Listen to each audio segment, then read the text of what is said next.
not just a case. You're not just a client. You're a person, and you deserve support. You deserve simplicity. You deserve communication.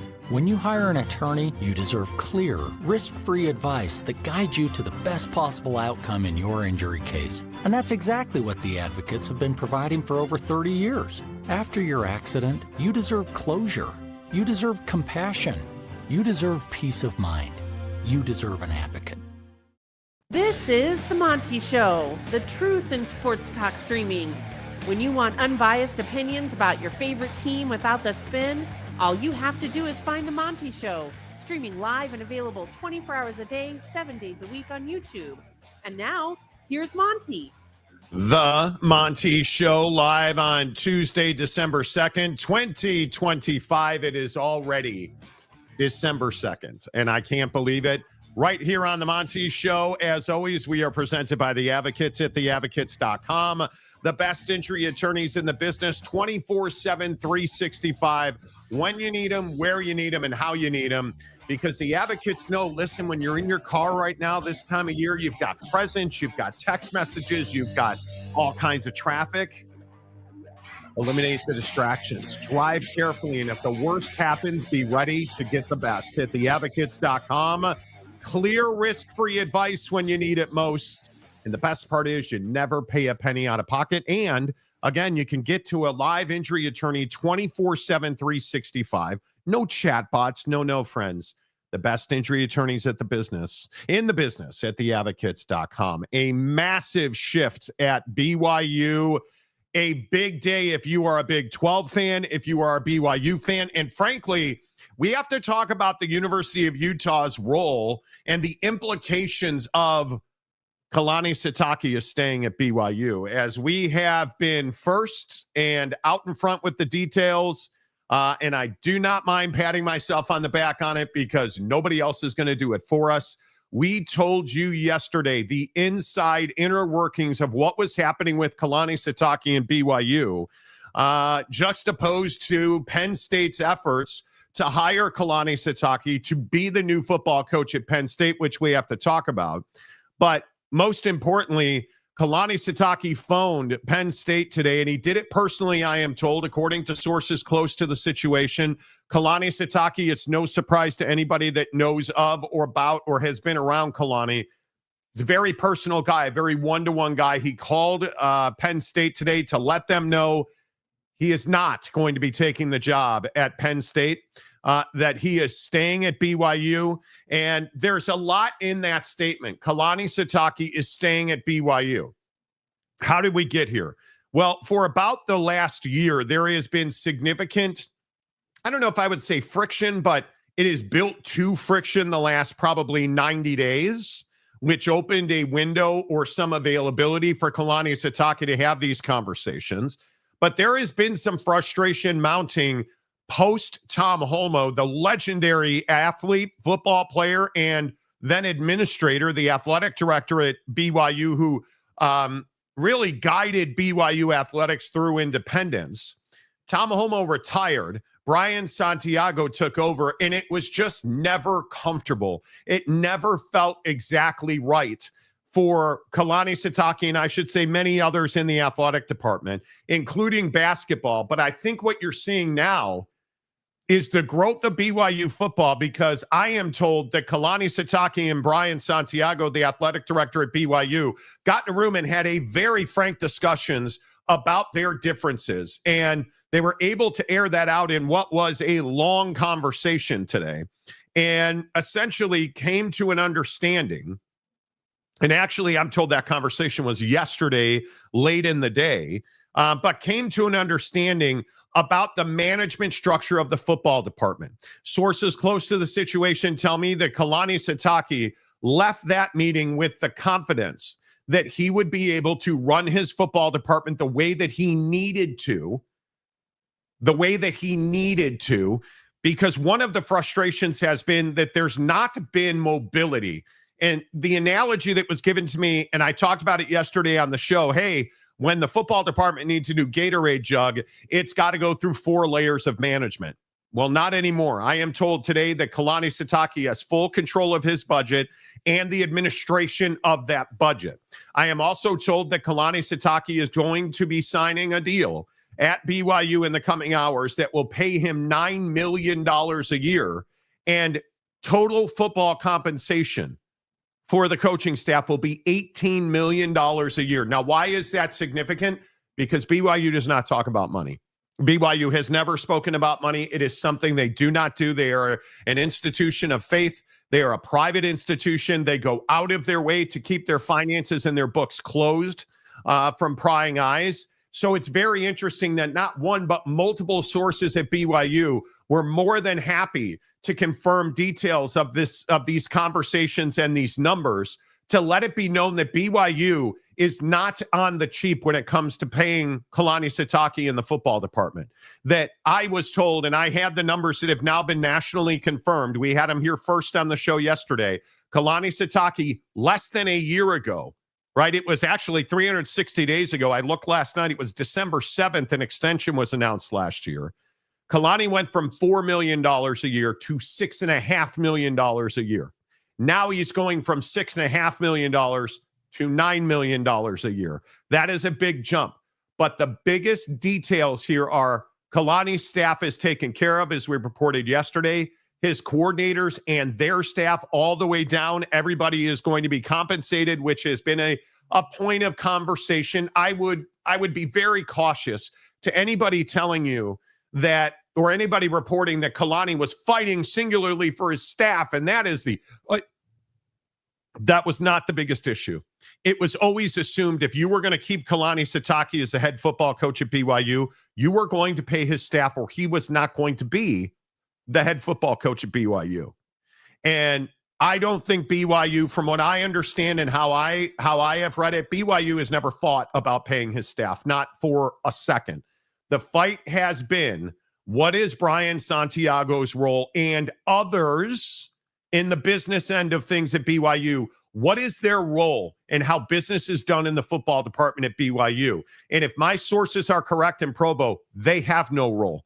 Brian Santiago has a voice. He is not the singular voice. That voice is Kalani Sitake now.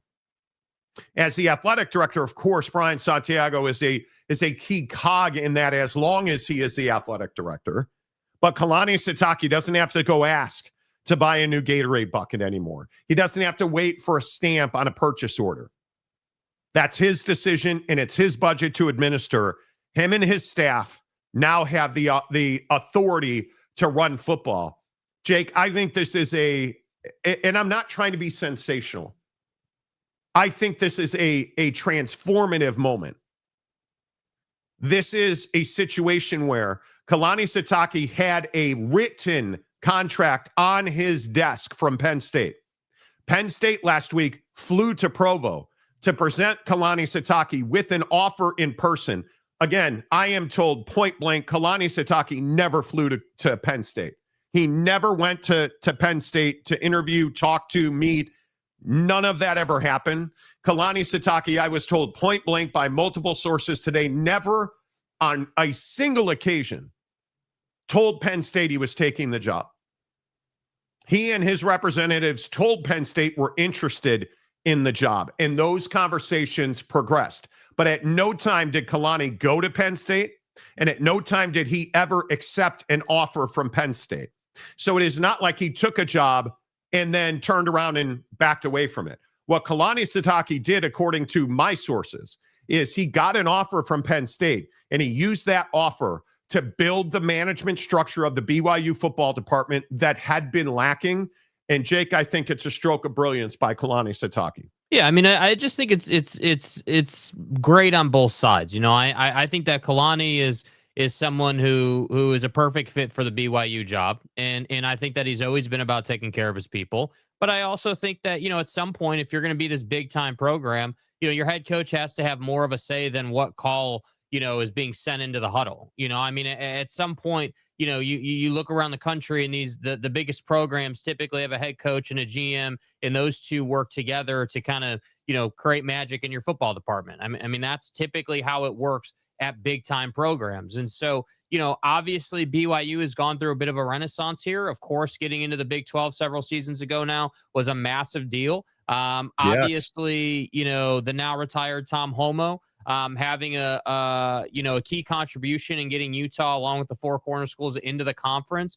And now BYU's growth and I think BYU's ability to overcome losing key figures on their roster and still being good and still having a really strong resume for the CFP. So I think that BYU, as we discussed yesterday, was never in a position to tell Kalani Sitake to pound sand. I don't think anybody wanted to say that to Kalani Sitake. I think BYU wanted to retain him the whole time. And it was just about figuring out, again, this term we used yesterday, the red tape, right? It's like figuring out, hey, there's all these people that have a say, all these people that have a voice, a contribution, all these people that want to say something.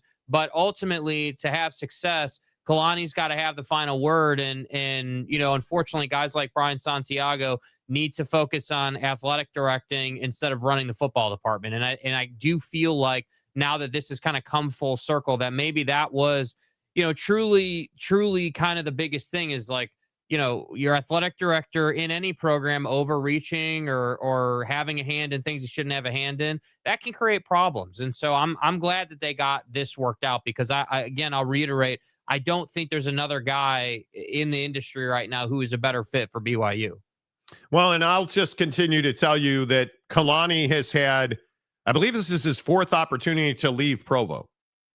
He has had major opportunities. If you count USC, Oregon, and Washington, now Penn State, that's 4 opportunities at 4 major institutions, and he has said no repeatedly.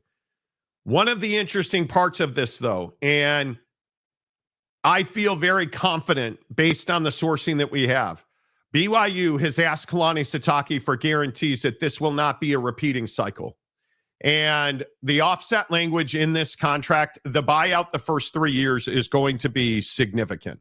It is going to make it very difficult to get Kalani Sitake out of Provo. If you want to hire him, it is going to take a Brinks truck. It is going to take. But isn't that how it should be? Just not to interrupt you, but isn't that's how it should be? I feel like I would agree. Again, this concept of well, hey, Kalani, is this going to be the deal every single year? Well, it's been the deal every single year because you've been underpaying me and underpaying my staff, and now that's not the case, right? Now it would appear that everything's sort of on par and competitive with what everyone else at his level and stature are getting paid, and that's why I say I saw a bunch of people today, kind of talking about this, about like buyout language, and because obviously the whole concept of buying guys out has just been such a big deal this cycle. So I think Kalani deserves a big buyout. I think the guy is taking you places that you've never been.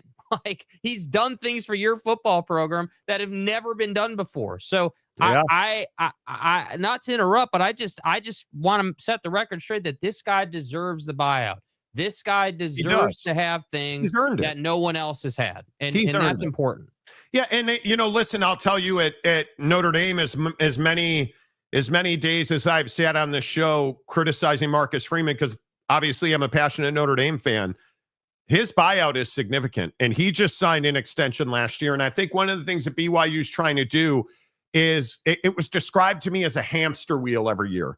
Oh, Kalani's up for another job. Kalani's up for another job. Hey, this is the way college football is.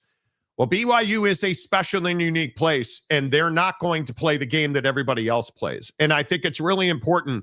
They gave Kalani Sitake pretty much everything he asked for. There was some pretty strong conversations around, we don't want to do this again next fall. We don't want to go through this. And I think that's exactly the right way to handle it, because if you're going to change, and trust me when I tell you, change for an institution like BYU is not fast, and it does not usually happen in 7 days. It happened in 7 days. It happened in a very compressed window where you had the president, the athletic director, and the administration above the president having to make tough, hard decisions like just right away. And that's not at all how this usually goes.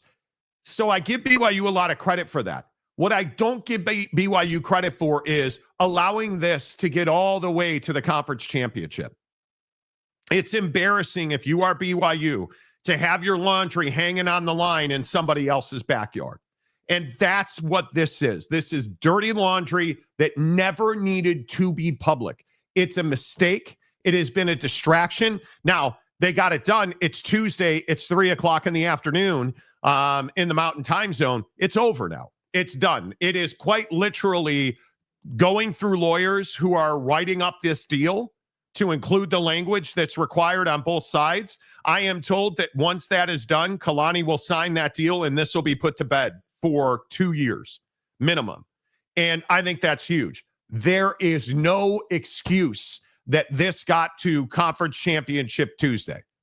It's inexcusable. It's unthinkable. It is bad business. It is bad football. It's why Kalani has, and I think this bite is so incredibly important because what has Kalani Sitake said all week long? He has not wavered on this, not for one moment. I have to address it because it's the world is small now and people can see stuff on social media and everything. And so, and you guys do a great job at covering things. And so, yeah, I'll address it. But I also, they're used to me saying, hey, this is a good sign, you know, that things are going well for us. But I will say that this isn't about me. What I've asked our team to do is to be focused on what we're trying to accomplish. There are marks of finishers, and that's what we're trying to do. We're trying to finish the season the right way and get after it. And it's required of us to be at our best to play against Texas Tech.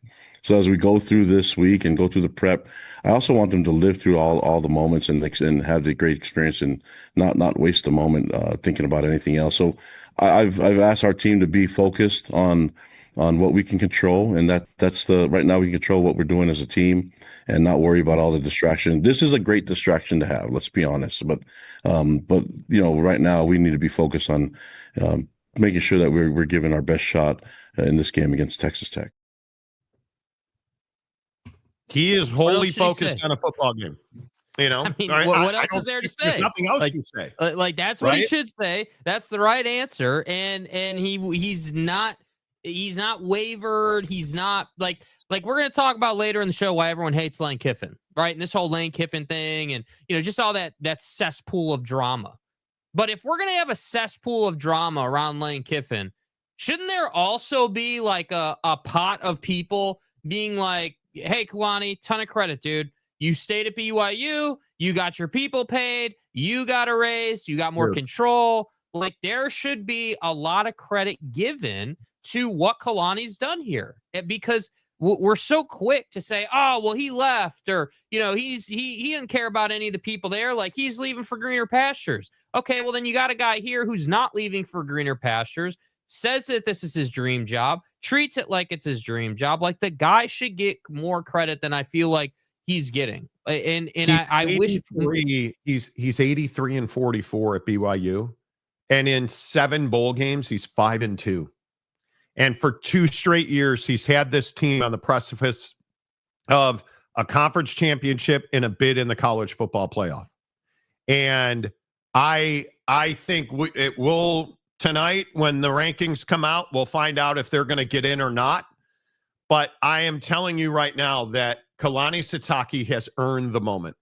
Kalani Sitake has earned the stage. And of the 4,000 of you watching the show right now, I'm curious. I'm curious your thoughts on how this impacts the Big 12, because if you lose Kalani Sitake, you lost Jay Hill. I think if you'd have lost Kalani Sitake, I think you'd have lost 3-4 members of his staff at BYU at a minimum. And I think you would have lost probably 5 members of the Utah Utes football staff who would have gone to Penn State with Kalani, because don't forget, he's got there. If Kalani Sitake is nothing, he is a maker of relationships, because he is a 4-star human being. The guy is everything that you want somebody to be. And I think this would have gutted. I think this would have gutted BYU and gutted Utah. I think this would have been seismic for the Big 12. It would have been a loss that you cannot even fathom. And as much pain and consternation went into watching Bronco Mendenhall walk out the door, you would have no idea the absolute deflation and it would have been a crushing blow beyond measure for BYU fans. Yeah. And as many BYU fans as are on this show, I think you're all aware you could easily be Oak State. You could easily be Baylor today. You could easily be Arkansas today. You could easily be a team that does not care about football, that does not honor men, that does not have the right people in place. But instead, I think it's incredible that BYU moved mountains to make this happen. It's wild to me. And this is not a school. This is not a coach. This is not a system where you talk about, hey, this guy's taking a pay cut so we can afford NIL and look at my best players taking pay. You don't hear that. You don't hear that. And I think that's why Kalani Sitake is so important. Beyond the fact he wins football games, he makes men, he's great for your community, he's great. He just is good people. You don't hear about him.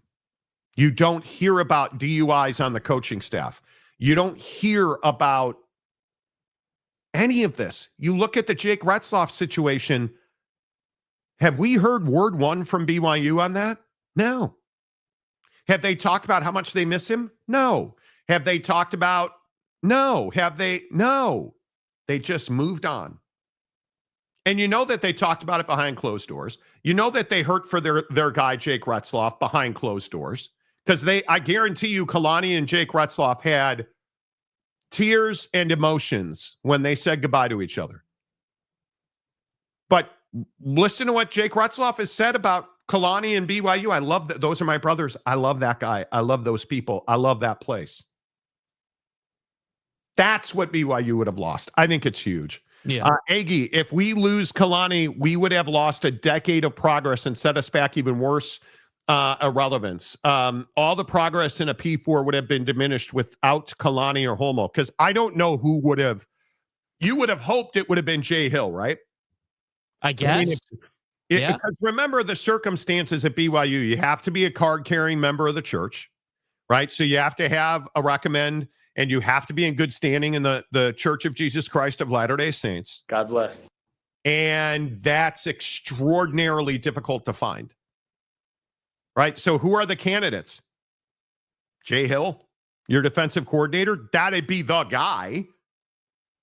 But I don't know. Yeah, I don't know. Are you calling Kyle Whittingham and saying, hey, I know you're retired, but nah, you're not doing that, right? No. Like, you're just not doing that. I think Jay Hill would have had to have been the guy. And I think if Kalani would have left, it would have been for not great reasons. And I don't think Jay Hill would have stayed.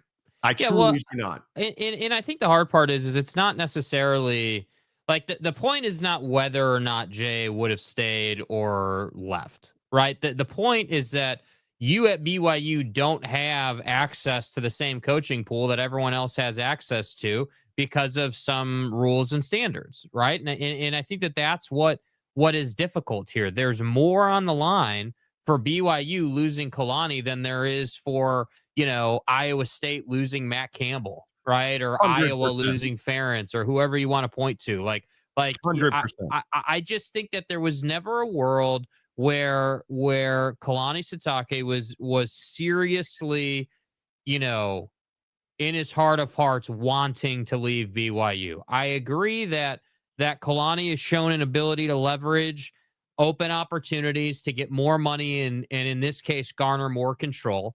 And right. I don't blame him for that. The people that are criticizing Kalani for, doing this year after year, well, maybe put him in a position where he doesn't have to do this year after year. Maybe put him in a position where he doesn't feel the need to have to do it. Because again, I'm just going to keep pointing it out. Like, look at BYU's resume. Look at who they've beaten. Look at the job that he's done. Again, this Texas Tech game, given everything that's gone on this week, couldn't have more importance for BYU at this point. Right. Like I would go out on a limb and say this game is twice as important for Kalani Sitake than it is for Joey McGuire, even with Joey McGuire getting his extension today. I think that Kalani Sitake needs to get this program with where it is right now, with everything that they've been through, to the CFP. That has to happen. I don't think that the Tech game is any longer about winning the Big 12. The Tech game is about getting to the CFP, because if you lose that game, you're not going to the CFP. Ain't no way about it. If you win that game, you obviously are guaranteed a spot in. And that for me is where I say all this drama early in the week, right? All the contract drama, Penn State, yada, yada, yada. Go out and win the game. Like, prove the haters wrong. Well, I didn't check the number today, but I believe you were a 13.5-point dog yesterday. Like, Still. you know, it's just, it just go out and prove the world wrong. And then we can have a real conversation about where BYU stands. That's what has to happen. Yeah, I think it is. I think it's a massive, massive moment. And if you lose this game, and this is just my opinion, if you lose this game Saturday, it's going to hurt. It's going to hurt. And you are going to lose this game, because I think it's going to be a significantly better game, but there's a reason you're 12.5.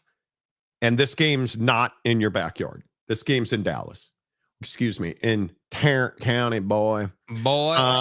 This is going to be a tough game, and I am wholly leaning Texas Tech. But it's going to be interesting to see. And David Persons, this becomes now the single biggest question. Where does Penn State go? I was told point blank last night that Brian Hartline is not. It would take a massive contract to get Brian Hartline to become the next head coach at Penn State. That he views them as a significant rival. I think he does not want to work with Jim Knowles, and Penn State has let it be known that Jim Knowles is the guy they want to be the defensive coordinator there. And I think that it's going to be difficult to get Brian Hartline to leave Penn State to go be a competitor. I think that's a huge, huge problem. And I think it's going to be a very dark time for Penn State football. And I tried to explain this to the Penn State folks that were in the chat yesterday. A guy like Brian Hartline, if you're Brian Hartline, and Ryan Day has done for Brian Hartline more than anybody could even have imagined. The support, the tutelage, the mentoring, the opportunities. He has stood with Brian Hartline. He has taught Brian Hartline. They came through that system essentially together. You're not going to leave there. I was told it's unthinkable that Brian Hartline would leave Ohio State and go be the head coach at Penn State. I don't know why you would leave. Like, not just for Penn State. Like, he's never going to go to Penn State because it's Penn State. But, like, why would you leave the opportunity right in front of you? You are the Morgan Scalley of Ohio State. You are the head coach in waiting. You are the second in command. Why would you leave? I think that Ryan Day would give his blessing if, again, I think Iowa State would be the perfect training ground. But make no mistake about it, the next head coach at Ohio State is going to be Brian Hartline. I have heard that repeatedly. You are not going to leave Ohio State to be the head coach at Penn State and then think that that's going to be okay in Ohio State circles, because it's not. I don't think anybody questions the ability of Brian Hartline to be a really good coach.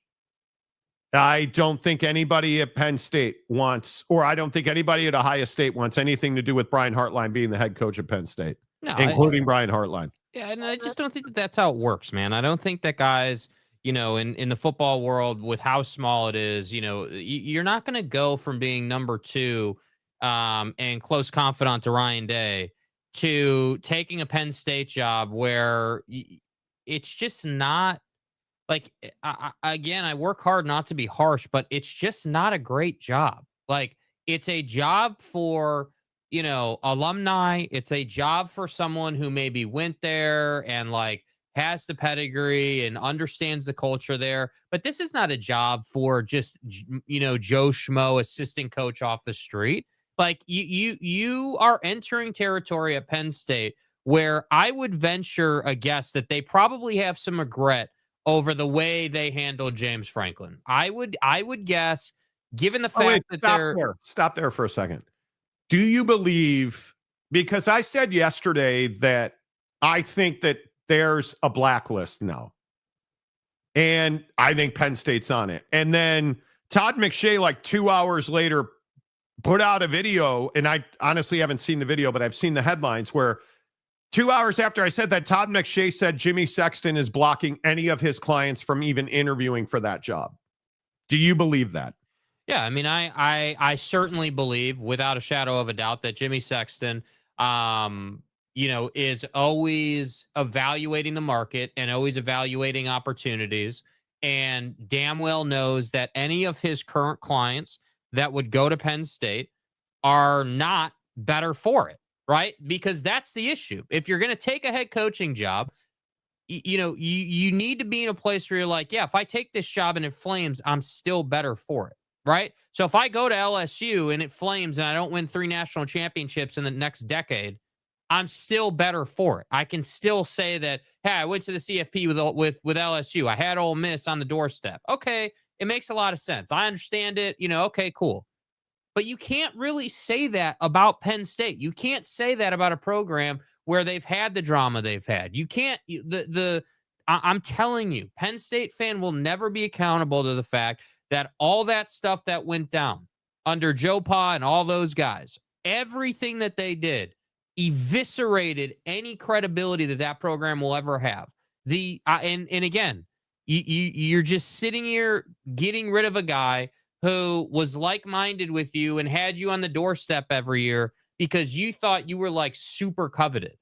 I wouldn't want to send my client there either, man. And I don't know that Jimmy's got it on a piece of paper or a Google Doc, but it's definitely on his mind, dude. It's definitely him saying, hey, like, I'm looking at the premier jobs in football. I'm looking at Texas, hell, I would even venture that he'd probably consider Michigan before he'd consider Penn State for some of his clients. And I think Michigan's even right now a pretty mediocre job, given everything going on with the punishments and just the recruiting cycle. It's not a very green job right now. So I don't know, man. If you're Jimmy Sexton and you've got a guy on a 2-year contract with a pretty minimal buyout that's looking pretty nice for next cycle, are you not sitting here saying, yeah, Norvell's probably going to get bounced out of Florida State here in about two seasons at most? Shocking he's not already bounced. What about Dabo, right? What about Lincoln at USC? There are jobs on the horizon. Why would I send my client to Penn State? I wouldn't. Doesn't make sense. I would agree with that, except to say I think it's one of those things where I don't know how if you are Jimmy Sexton, I don't know how you reconcile this. This is the thing that's the thing that I don't understand how you reconcile it. And I want to understand that. I don't know that because when you say reconcile it, what does that mean? Do you believe that it is good business? Do you believe it is good business to keep your clients from taking the Penn State job if you're an agent? I don't know that I think that's good business. I don't know that I think that's good business. I really don't. Am I wrong about that? I mean, I guess I could be wrong about that, but well, it depends on the client. It depends on who your client is. I mean, Jimmy Sexton represents the best of the best. Jimmy Sexton is a top dog in the industry. He does. There's a reason that Governor Landry tried to fight him and lost. And I think that Jimmy, listen, man, Jimmy is out for Jimmy. Jimmy is a guy that's going to get his boys paid, and I respect that. I respect that at a really high level. At the same time, as an agent, if you want to be successful in an industry where you're representing people, you have to be known and have a reputation for getting people the best result possible every single time. And that's why you have Lane Kiffin saying things like, I don't even know my contract. Jimmy knows my contract. I don't know my contract. I'm not doing this for money. Damn well knowing you're getting paid as much as Ryan Day. But I'm not doing this for money, right? Yeah. Like, I'm doing this for the opportunity. But that's because what he's not saying is that's because I have faith and trust in Jimmy and his team to get a job done. And that's what it is. So I don't think it's bad business for Jimmy Sexton to blacklist Penn State. Now, are you talking about mid-level agent with mid-level clientele? Okay, that's a different story, dude. That's a different story, man. Like, if you're a candidate that maybe is going to get fired out of the Big 12, if you're a candidate that's about to get whacked out of the ACC, Penn State's looking pretty nice for your resume right now. Well, and I said yesterday that the head scratcher at Penn State is Bob Chesney. Because, and I think I said this, that I thought it was between Penn State and UCLA. For Chesney. Now, obviously, for Bob Chesney. It was between Penn State and UCLA. He was going to take one of those two offers. He did not want to go to Florida because apparently the situation in Florida is really awkward, but is what it is. He by some reports, never even interviewed with Penn State. Never interviewed with Penn State. A Pennsylvania guy never even interviewed with Penn State. Bob Chesney took UCLA over Penn State from a guy that's from Pennsylvania. That doesn't math to me. And I think that when you look at somebody like, I mean, now, of course, Penn State fan is going to panic and say, well, Terry Smith's our guy. I mean, Terry Smith's not your guy. And if Terry Smith's your guy, you're in real trouble.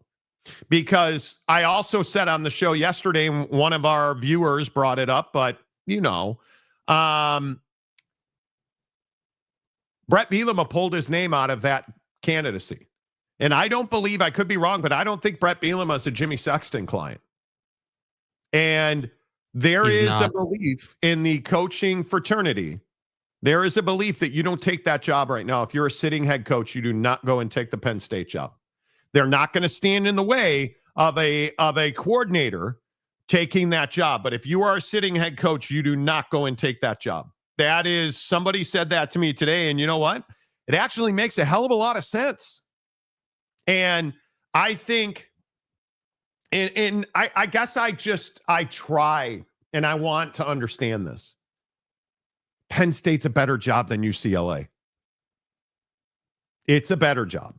The NIL money is going to be even. But again, the recruiting talent, the high school recruiting talent. And I will die on this hill.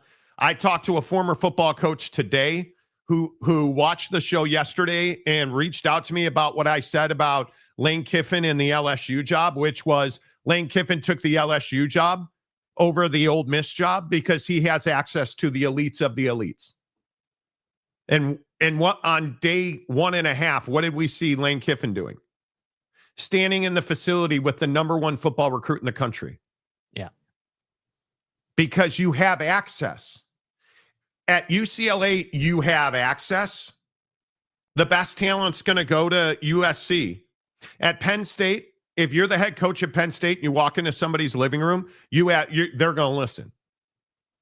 You have access to the best high school football players regionally and nationally.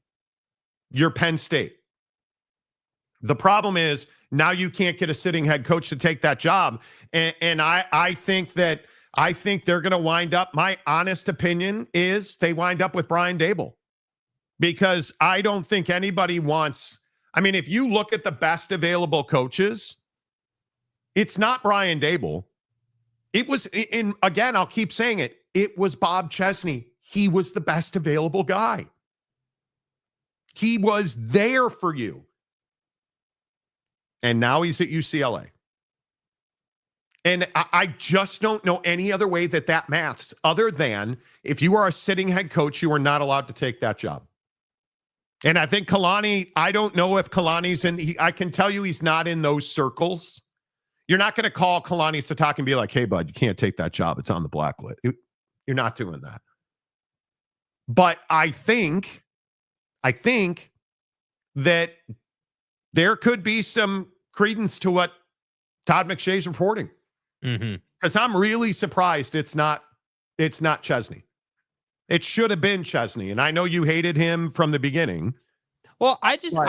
I don't hate, dude. But what I will say Well, is that you don't hate yeah, him, no, but I know what you mean. Yeah, my concern with Chesney, and this is also my concern with Summerall, is that yes, you've done it at the Group of 5 level. Yes, you have, Yeah. and you are young, and you are great at recruiting, and you're seemingly really good at the job. I don't doubt your ability level, but my main thing was, hey, like, especially, and this was especially relevant when Matt Rule was still in the mix, when Matt Campbell was still in the mix, right? When theoretically, the Dan Lannings of the world were still in the mix. Like Yeah. they've had, again, I've always said, hey, if those guys are available, Bob Chesney and John Summerall are not the best candidates on the market.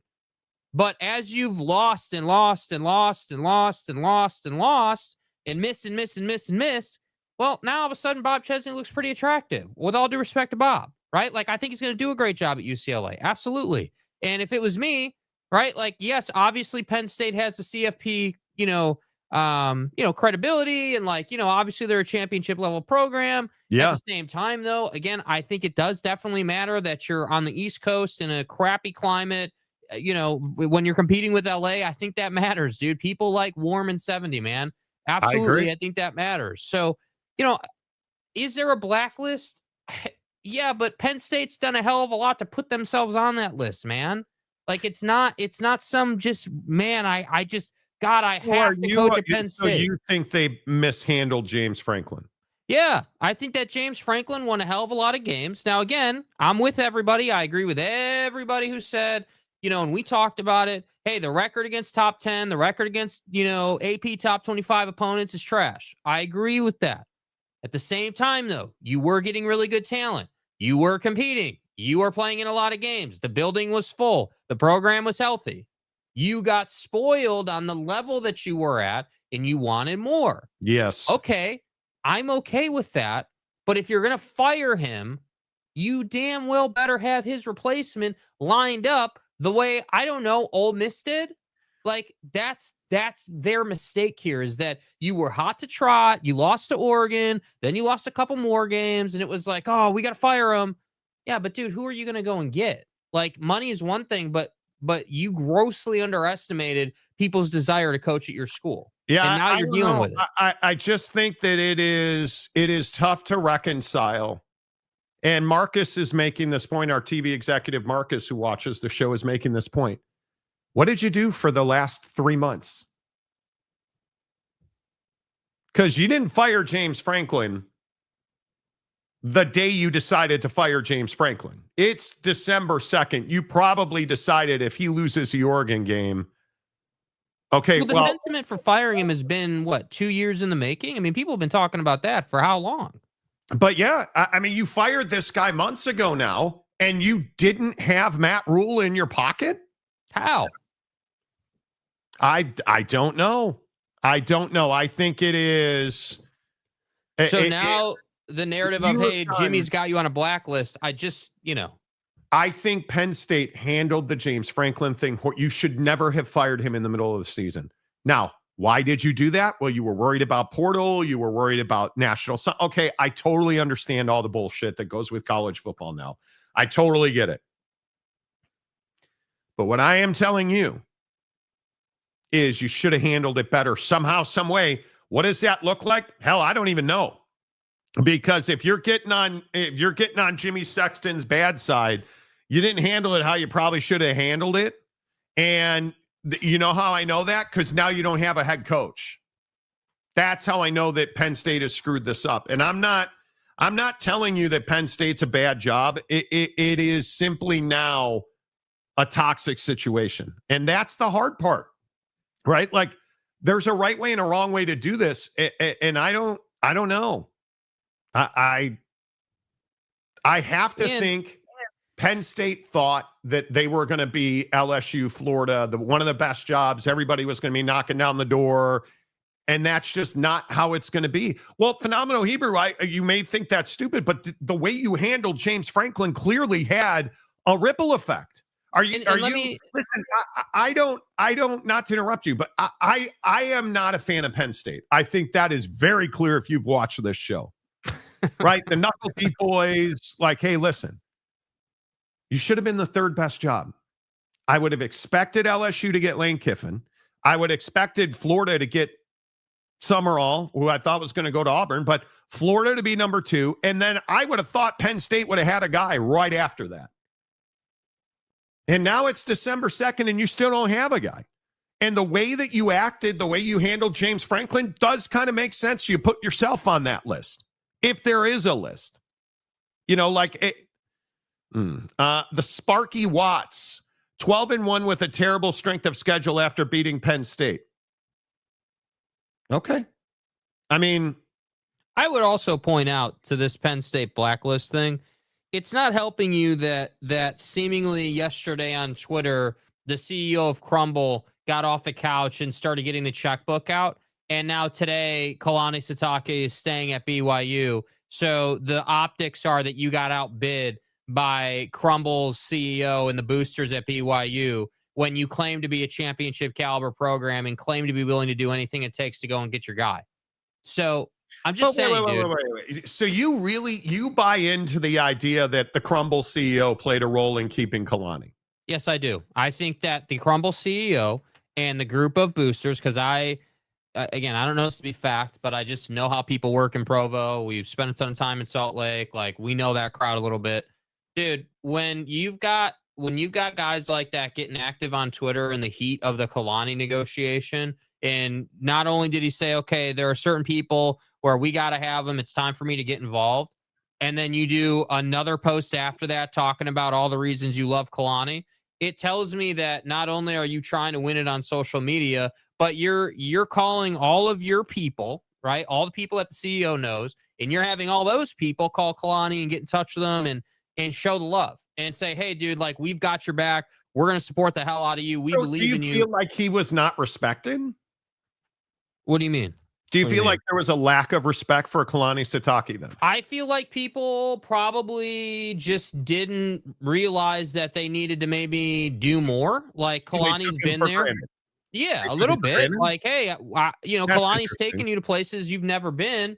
And now there's this juggernaut of sorts in Penn State, beating down the door to sign him. And you felt compelled to say, hold on a second. Like, we do value you. It's our opportunity to show that to you. Let's go ahead and get it going. And so now all of a sudden, Kalani's got the control he wants. He's got the money, and he's got the team. So I just don't think, with all due respect to Phenomenal Hebrew and Penn State Troll and all those dudes, you can be upset with what I'm saying. You can say that this is stupid commentary, but the reality is, whether you believe the booster thing or not, you got outbid by BYU at a minimum. At a minimum, BYU said, I'm going to pay him, and I'm going to give him the control he wants to retain him.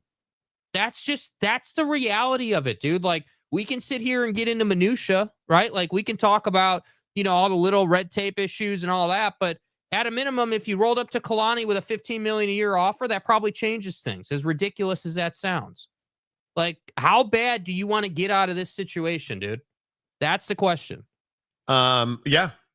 Interesting. Pat. Hey, Pat. So on days like this, I do like to take my bow. Mm-hmm. Pat, who is a noted BYU alum, I'm not going to out his business, but he owns a major business in Salt Lake City. And he hates me. He hates this show. He has always fucking hated this show. But, well, one of the things he hates is that I curse, and I should stop. He said, Monty, I don't normally reach out directly on this app, LinkedIn. But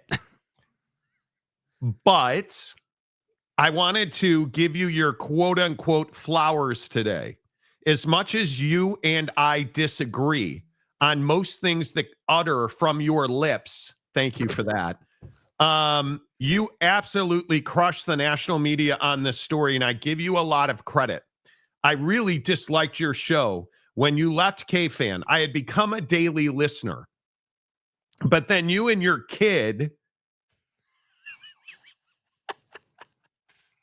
you and your kid became obnoxious about the Utah Jazz.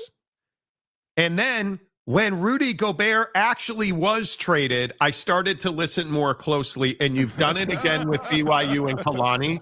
You were way out front on this. Congratulations. I take back nothing I've ever said about you. Tell Jake to take off that damn vest. Okay. All right. All the best to you and yours. Happy New Year. Pat, I appreciate that, bro. I appreciate that because Pat is a large, deep-pocketed individual who almost was an advertiser on this show. And Jake knows who I'm talking about, I think. And there were some things that happened. Such as in like? You know. And stuff. And then he wasn't an advertiser on the show. And so, Pat, I appreciate you reaching out and all that. Brandon Butler, a long time on the show. BK and Penn State. Do you mean God, that'd be so fitting. Penn State. What choice do they have, dude? Penn State deserves Brian Kelly. Like, come on. A match made in hell. Two great hates that can hate great together. Do you really think No. Is that being reported somewhere? Well, but I to his point, like, no are you not way. reaching out? No way. You're not reaching out to Brian Kelly. No way. Bro, come on. You can't. Why? Why can't you? Because I think did you see the stories about, did you see that they're saying in his time at LSU, he played over 200 rounds of golf? Do you know how hard it is to play 200 rounds of golf in, what was he there, 3 years? Do you know how difficult that is? Like, he was not trying. I mean, Buddy at Auburn showed it's possible. Good Lord. Bro, he's played so much golf that they're asking Golish if he's going to play golf, dude. I mean, come on. BK is too Southern for Happy Valley. Welcome. You're probably right about that. You're such a right ass conundrum. That's such a good family. Oh, it took a second, but when it hit. Monty should love BK even more now. Boy, I would love it if he went to Penn State. TJ Beck, what's up, TJ? How you been, man? Boys, you know that Penn State fallback is Mike Gundy. Yes. Yeah, the mullet, dude. Yes. Rock and rant. Rock, can I ask you a question? You don't really think you should be in over the beloved. So another acquaintance of mine who is a die-hard Notre Dame fan today said to me, "Oh yeah, Miami's better than we are in September." And that's exactly, we need to adjudicate this before the rankings come out. But isn't the answer obvious for Penn State? Be innovative. Joe Pa AI, first AI head coach. Oh my God. PJ Fleck? Nah. No way. No way. Coach Minnesota. The guy can't coach Minnesota. Oh, you're not that guy, pal. Trust me. You're not that guy. Neil Brown needs fired. According to Pete the Mole, Neil Brown is finalizing a 5-year deal to be the next head coach at Penn State. Oh, no, sorry. That's pronounced North Texas. They let you down. Sorry, I was kidding. Neil Brown going to be the next head coach at North Texas. That's a really good hire for North Texas. I think Neil Brown is better than we saw at West Virginia. We'll find out. Maybe he's meant for North Texas. Wow, look at all the flowers coming in. Our good friend, our good friend Robert hits me on text message and said, "You've always been spot on. Your trust me, bro sources actually are real bros who give you real information. Congratulations on the Kalani story." Love it. Love it. That's incredible. Very nice. Very, very nice. Steely, what's up, my guy? 190K subscribers, Monty. Congratulations. Steely, do you believe that Brian Hartline's a candidate at Penn State? Few people know Penn State better than Steely. I don't believe that he is. I don't believe he's a candidate. I just don't. And PJ Fleck is that a hire for Penn State? Like that would be, listen, again, if, and I don't know that I should bring up speculation. I really don't, because I hate doing it, but I know of multiple Big Ten coaches who have said no, who have said no. And when you look at Brett Bielema is one of them who pulled his name out, according to our sources. Kirk Cignetti signed an extension they were going to pursue. And I just don't know that. Well, I win. Google me. My obviously Matt Rule. And I'm really hesitant, because I think one of the things that's really critical is that when you look at the two other guys whose names have come up, Luke Fickell at Wisconsin has been somebody that I've heard multiple times. And I have also heard from multiple people, Greg Schiano is somebody that Penn State considered and then did not reach out to. I just don't know that. Is Luke Fickell a win for Penn State? No, I think Matt Campbell is far more. Matt Campbell at Iowa State, who I think we talked about on this show a month ago, that's a bigger win. I love Luke Fickell, but he has really struggled. Now, there are a lot of people who believe he's had no money to spend on players, that they kind of reneged on their original promise of a cash investment, which is what got him out of Cincinnati. But I think we've talked about Matt Campbell multiple times. Is Matt Campbell willing to spend the money on NIL it takes? Not to be a red ass. Not to be a red ass. But have we not had this conversation on our show about guys who talk about cutting player NIL deals to keep them coming back to Iowa State? Mm-hmm. Is that a conversation that you want to have there? Because I don't think it is. No, absolutely not. Absolutely not. Scoop, leave PJ alone. Go Gophers. Are you a Gopher fan? Do you like PJ Fleck? That's interesting. You got to tell me about that, Scoop. App.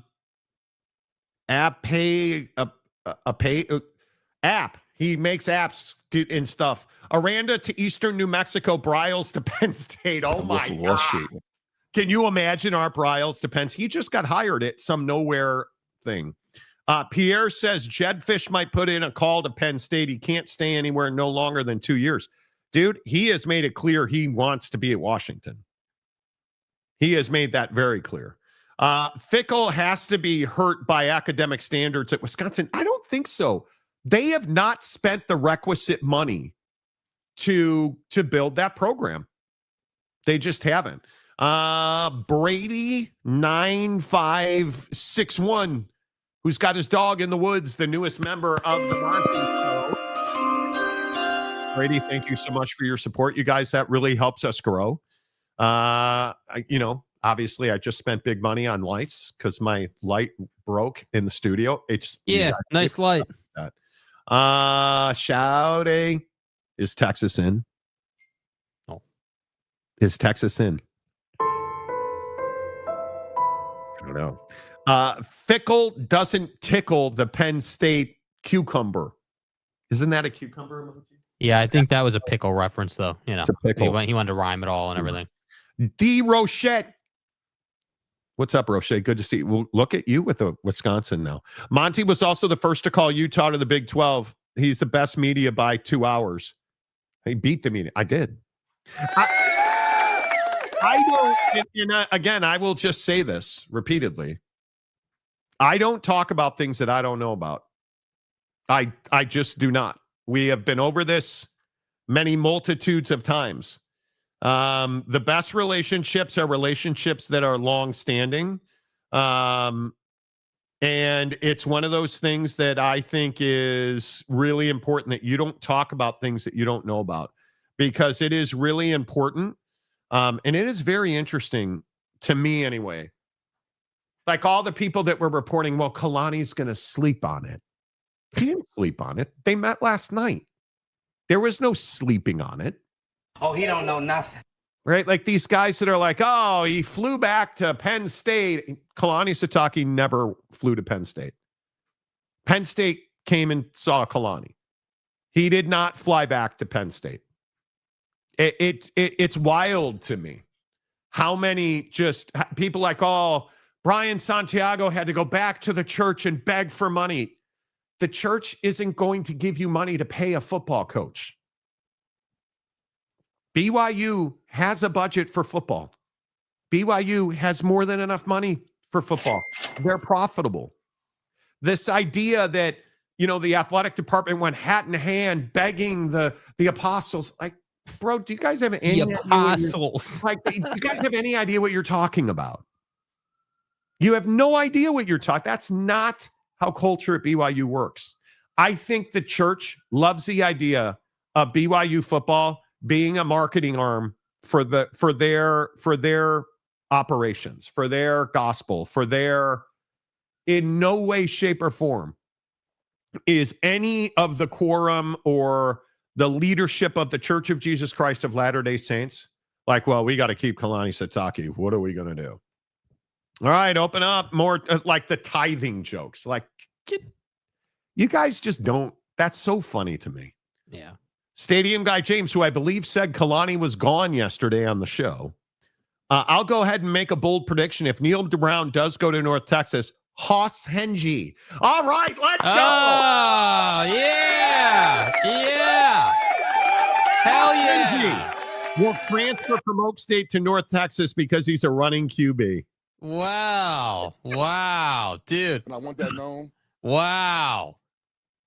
Oh, man. Big Blue Horses. What's up, dude? Brian Daboll to Penn State. I think he's the guy that makes the most sense to me. I think he's made the most sense to me since the beginning of time. So once he got fired and they hadn't hired somebody, I just can't believe. How do you let him get away to UCLA? Bob Chesney. How do you let him get away? Because, and again, I think it's why McShay, I'm a big Todd McShay believer. I should watch his show. I don't, because I just don't have time during the day. Not that I'm doing anything else during the day that's making me any money right now. Anyway, the point is, that's a bitter comment. The point is, Bob Chesney, I'm pretty sure, is a Sexton client. Wait. Chip Kelly to Penn State. Oh my God. That would be terrible. James, he is going to UNT, and I think the UNT current QB will follow Morris to Oak State. Correct. I would agree with that. I'm glad Kalani got his mind right because he would have been fired right behind Pat Kraft in 3 years. Sure. Kalani Sitake is a very good football coach. I don't think there's any chance. Scoop. Father was University of Minnesota professor for 34 years. I grew up with the season tickets to go for football and hockey. Amazing, dude. Amazing. Love that. Eric, Penn State gone have to settle for Daboll. That's a pretty good settle. Scoop, been a Gopher fan since the 60s. Easy. You're going to age yourself there, Gramps. JT, losing the game this Saturday, but that is expected, and it's the long term that's important. Keeping this staff together, greatly improving recruiting are the important things. Their recruiting class, I think BYU's recruiting class it might be the best recruiting class ever at BYU. Might be the best recruiting class ever. Nader Tots, what's up, Tots? If Penn State wants a Mormon coach, Bronco Mendenhall or Ken Niumatalolo are coaching G5s and would probably make the jump. I don't know that they do, though. I think they want the best coach available. Don't mean to sidetrack from college football, but is this Giannis to Portland talk real or just smoke? Oh, it's real. 100% it's real. I think it is you can see his frustration in Milwaukee. Did you guys see him? He got nuts all over his face the other night. He got nuts all over his face. How often do you see him get dunked on? Macaque. Like, not a lot. Eric, I agree. Why would Chesney take that job? The stadium move helps make UCLA a better job. I don't think it does. This is a really interesting discussion because the coaching carousel thing, who won the coaching carousel? I don't think anything short of somebody taking the UCLA job and then competing for a Big Ten championship makes that a better job. Because UCLA has one of the best shoe and apparel deals with the Jordan brand that is in college sports. They get great money. They get great product. They get great promotion.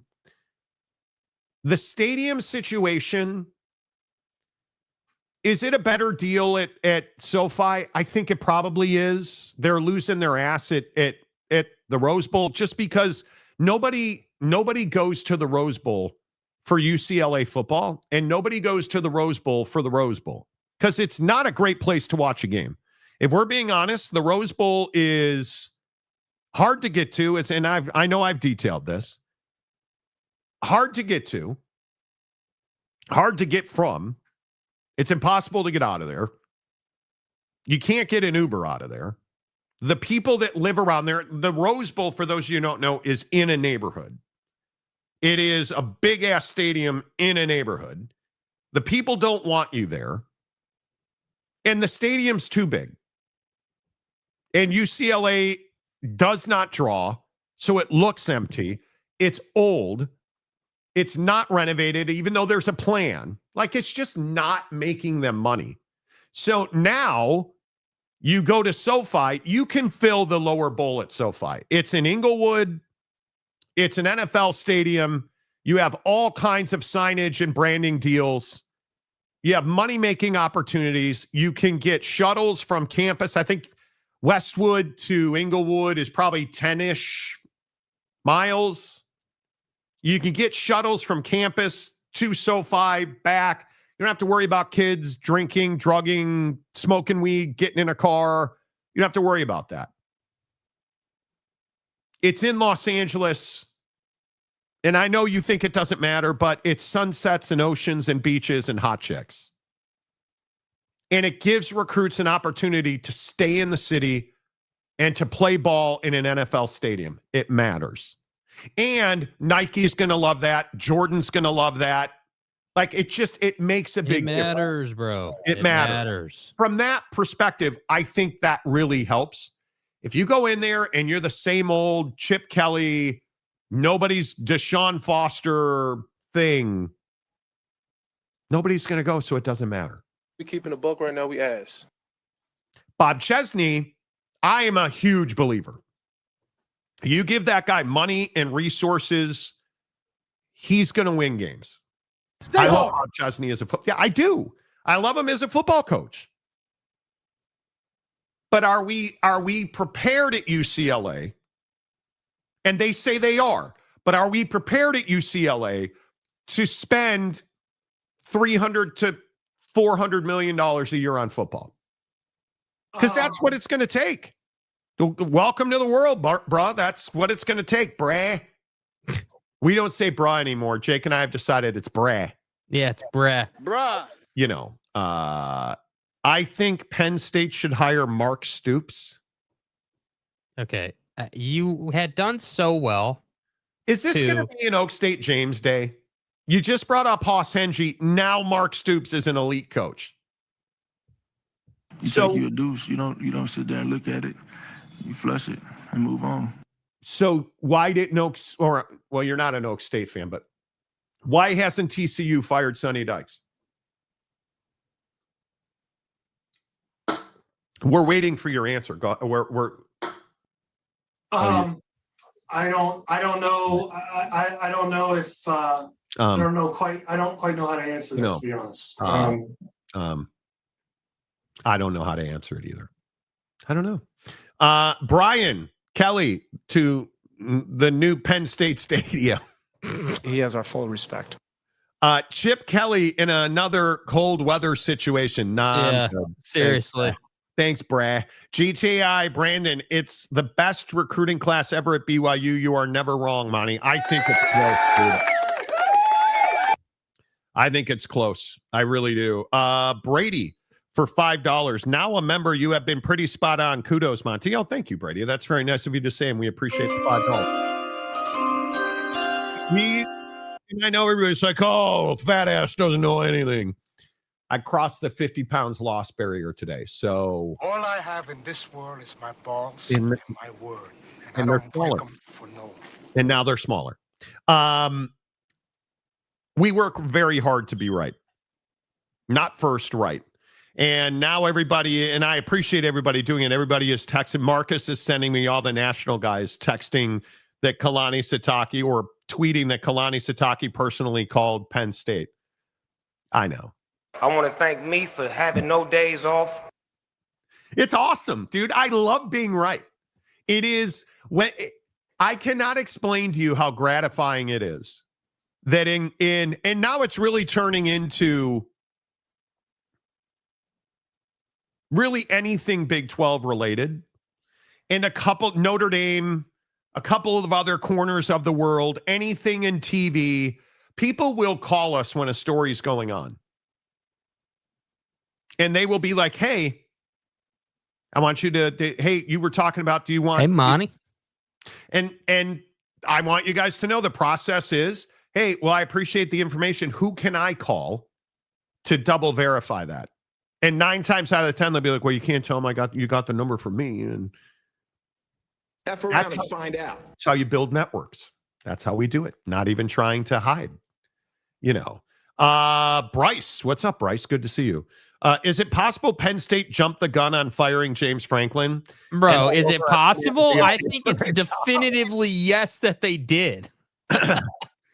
Oh, look. Oh, we are not getting Kalani Sitake. I told you 3 weeks ago, Monty. Oh. Stay hard. Stay hard. Better send those refunds. Hey, Penn State Sports Talk 7028. Hey, maybe you should go to Crumble Cookie in your town so that you guys can get in touch with the CEO. What do you think? I think I'm a huge fan. I told you 3 weeks ago, Monty. I'm telling you, when we get knuckle deep on a coach, we don't let him go. Gotta be a lonely life on Epstein Island, doesn't it, bud? I love it. Yesterday, you're in here like, it's over. It's over. It's all over. No, Monty, you're stupid. Fat boy, you don't know anything. Have another donut, Monty. Boycott Crumble Cookie. Oh, losing to BYU makes no sense. What is he drinking? Bro. I don't want Mark Stoops. Dude, you're in full meltdown mode now. Makes no sense. This guy chose BYU over us. BYU. Kalani don't like, no, never mind. Dude, BYU is nowhere near the state of Pennsylvania. This is crazy. Yeah, because you guys are ass. We know. Dude, we've been telling you this for months, and now you want to listen. But this is the bro, and this is what these bigots do. These are the guys who are like, God damn it. How are you choosing those magic underpants over being knuckle deep, boy? And bro chose Vatek after you fired him. Does that make you feel better too? Here, let me break some news to all the folks in Happy Ending Valley. Provo, Utah is a great place to live. And when you are a member of the Church of Jesus Christ of Latter-day Saints, it's a great place to live. I don't care what your religious belief is. It's a great place to play football. In God's name, image, and likeness. It's a great place to coach football. Program. And now, I know you might not know this. Kalani's got a pretty big family. And he is dedicated about 99% of his life to his family and 1% to being a football coach. It's a great place to raise a family. Family. Thank you. It's a great place to raise a family.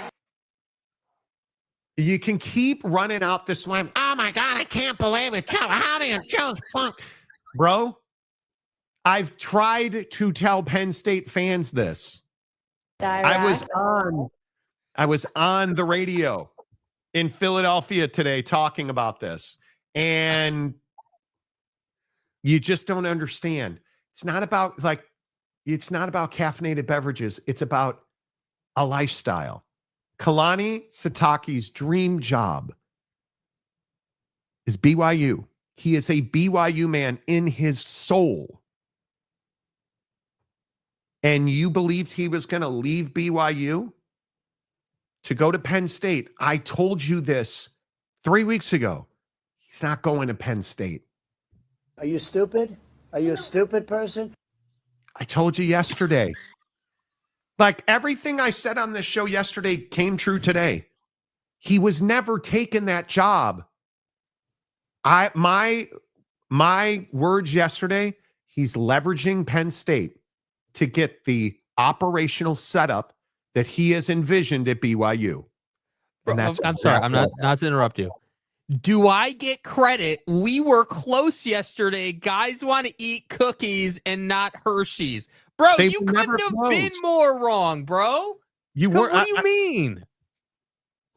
Dude. I don't know how to break it to you, bud. You were never close. Whoa. Utah got nothing. I love Vegas, and that's the place to be. Never been to Utah and never will. Oh. And I love your passion for it. Joey, Penn State would beg to have Jim Moore at this point. Let's go. Colorado State's putting strays on Penn State. It's how you know life is good. Lou Holtz to Penn State. They love 99-year-old Joe Biden. Wow. Damn. Oh, my God. Damn. Even Bill O'Brien is saving so much money by staying in Boston, New England area with his family. Dude, bro. Dude, you just got a Joe Pa joke dropped on your head, dude. I'm sorry you're taking all this flack, but sorry, not sorry, dude. You earned this. Penn State should go after Deshaun Foster. Heard he's available. Yeah. Scoop, new Penn State coach is Ben Dover. Damn. Man, let me tell you something. That guy knows how to drive down the field. Ho ho! Wow, bro. Hugh Janus. Okay, should probably move on.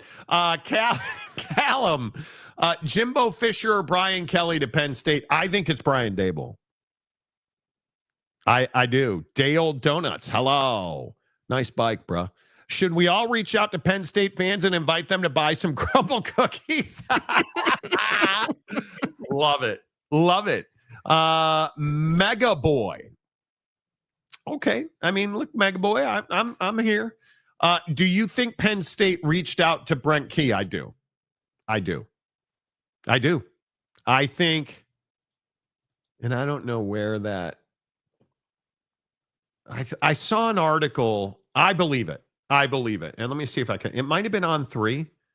But I am pretty certain that they've reached out to everybody that they could get their hands on. And Penn State is, and I'll just continue to say it, Penn State's not an attractive job, man.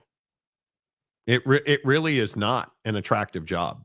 So, Gabriel, our newest member of the Monty Show. Appreciate everybody joining our membership. It really does help the show grow. Whoa.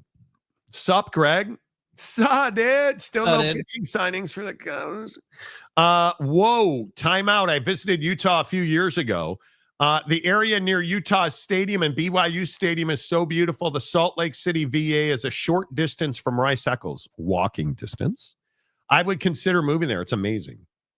It's amazing. We want Brent Key. Still do. I'll take him over Crumble Cookie Monster Man. Okay. Dude, you're so bitter, dude. You are so bitter. I mean, has it sunk in yet that you have no idea what's going on at Penn State? Like, is that... I mean... Have you come to grips with the fact that you are totally in the dark about who they're hiring. I want credit. I told you 3 weeks ago that Nick Saban was coming to Penn State. Shut the fuck up, Donnie. Yeah, don't move here. Utah sucks. Yeah, Utah's garbage, dude. You don't need to move there, dude. Come on. Today's the first day I was walking my dog before the show. I always, after my terrible afternoon, I've had a couple of really bad days I was walking my dog today. It is so cold in Seattle. Today's the first day I was like, dude, where's the snow? Oh, it's in Utah. That's right. Yeah. Today's the first day I did that. And Utah's great. I'm telling you. I as I've talked about, I get a Okay, here. This is too much. Here's another one. I pick up I'm not even going to say this guy's name because he's a former football player in the state of Utah. Hey, Monty, just texting, long time no hear from. I want you to know I followed the show closely. And while I always watch, I rarely agree with the discourse on your show. But I really appreciate your reporting and the idea that you beat the national media by a full 36 hours on this story is impressive. Thanks for being accurate and first.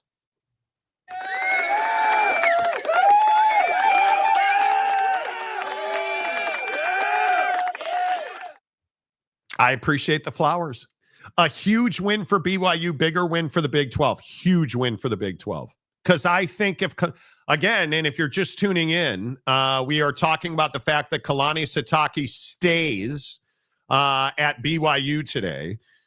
Sources have told us that Kalani Sitake is getting a deal that will near $9 million a year in average annual value, and that total coaching and staff compensation will approach $18 million at BYU, which is a number that is unbelievable. Kalani Sitake, we have a typo. The first ever typo in a banner. Not true. Let me go ahead and fix that. We keeping a book right now. We ass. That drives me crazy. Typos.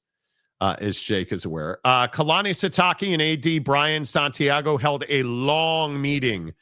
And it included a quote unquote frank discussion where they I'm not going to say they had it out, but as I told you yesterday, Kalani made it very clear that he needed control of the football department, which he did not have.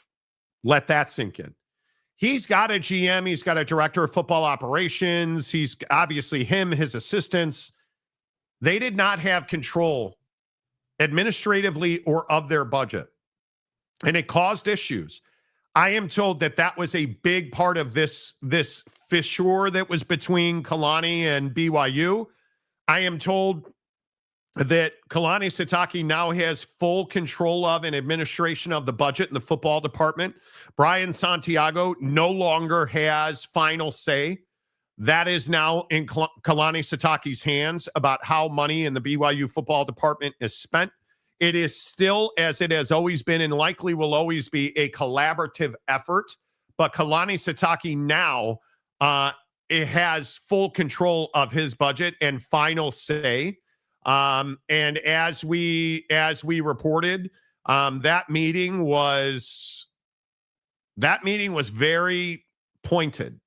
The conversations were very pointed. That language is what's being added to a new contract that should be finalized tonight or at the latest tomorrow. But it's done. Kalani Sitake is staying at BYU. He remains, and I think it's important to point this out, Kalani remains focused on winning Saturday. Everything else will handle itself as we rapidly approach the announcement of the college football playoff rankings. But Kalani Sitake is laser focused on beating Texas Tech on Saturday, as he has been. And again, that's why I tell you, all these people talking about how Kalani got on a plane and flew back to Penn State, never happened. how Kalani Sitake had agreed to take the job. That never happened. Kalani Sitake never told Penn State, I am taking the job. He never said that.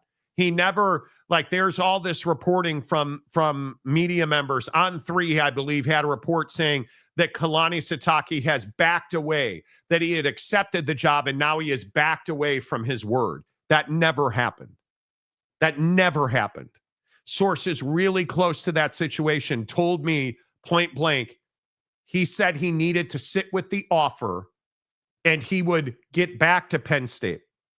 Kalani took that offer, went to the administration at BYU and said, hey, I want to be here, but to stay here, here's what we need. And Brian Santiago did not want to give in to, I am told, did not want to give in to Kalani Sitake's wishes, did not want to give up control of the football department and its budget. And that was why things, and you notice how aggressively things got reported. Things were close early yesterday. I think that's as close as Penn State got to getting a yes from Kalani Sitake. But as the day went on and then the meeting with Brian Santiago happened, that's when everything came to an end. So the idea that Kalani slept on it and then made it, that never happened. They hammered this out last night. Brian Santiago stepped back because, as I told you, it got taken away from him. And I know that there's going to be probably very little that's going to come out from Provo that's going to say, yes, here's exactly what happened. I highly doubt that happens. My sources told me Brian Santiago was essentially leapt over. Kalani said, I am not going to deal with this. I am going to go to these, and I don't want to name the people, but he went to 3 people above Brian Santiago.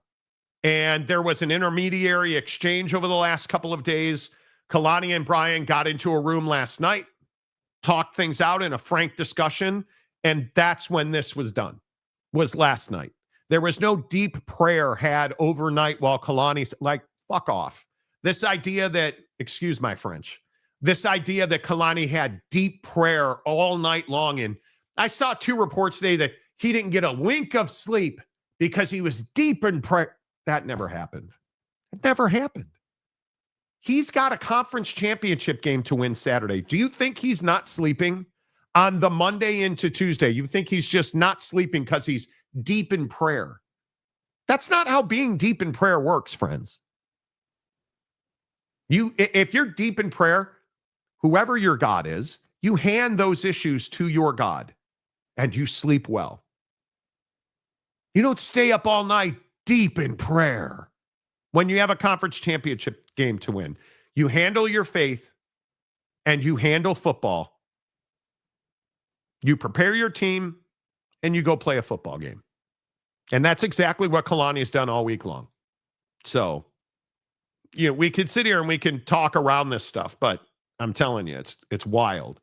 The Chad Carter coughs, reads Kalani staying at BYU, takes deep breath before trolling Penn State. I'm not crying, Monty. I told you 3 weeks ago. Polynesian pipeline to Penn State, baby. Well, he would never stay in Provo. Pennsylvania is way better. Okay. David Persons. Well, TCU managed to qualify for the toilet bowl. And I think any of us who know, Sonny Dykes is a good dude. He is a really good dude. He if we're serious about winning, he can't be the football coach at TCU. Unfortunately, because I really like Sonny Dykes. But Sonny has not met the expectation in Fort Worth, if we're being totally honest. Nope. So, not even close. Stadium guy James David, can you please pray that they go to the Pop-Tart Bowl? I'm planning on going to see my parents in Florida December 26th through the 29th. It would work out perfect for my wife and I. If you guys ever want to kick it, we'll flow. You driving the shit box down, or what are we doing here? Wait, did TJ Beck say that the Tosh Lapoy hire is? How many am I going to get right? How many am I going to get right? Is Tosh Lapoy official? Bruh? Is that right? Please let that be right. Yeah, it is official. Cal is working to finalize a deal to make Tosh Lapoy its next head coach.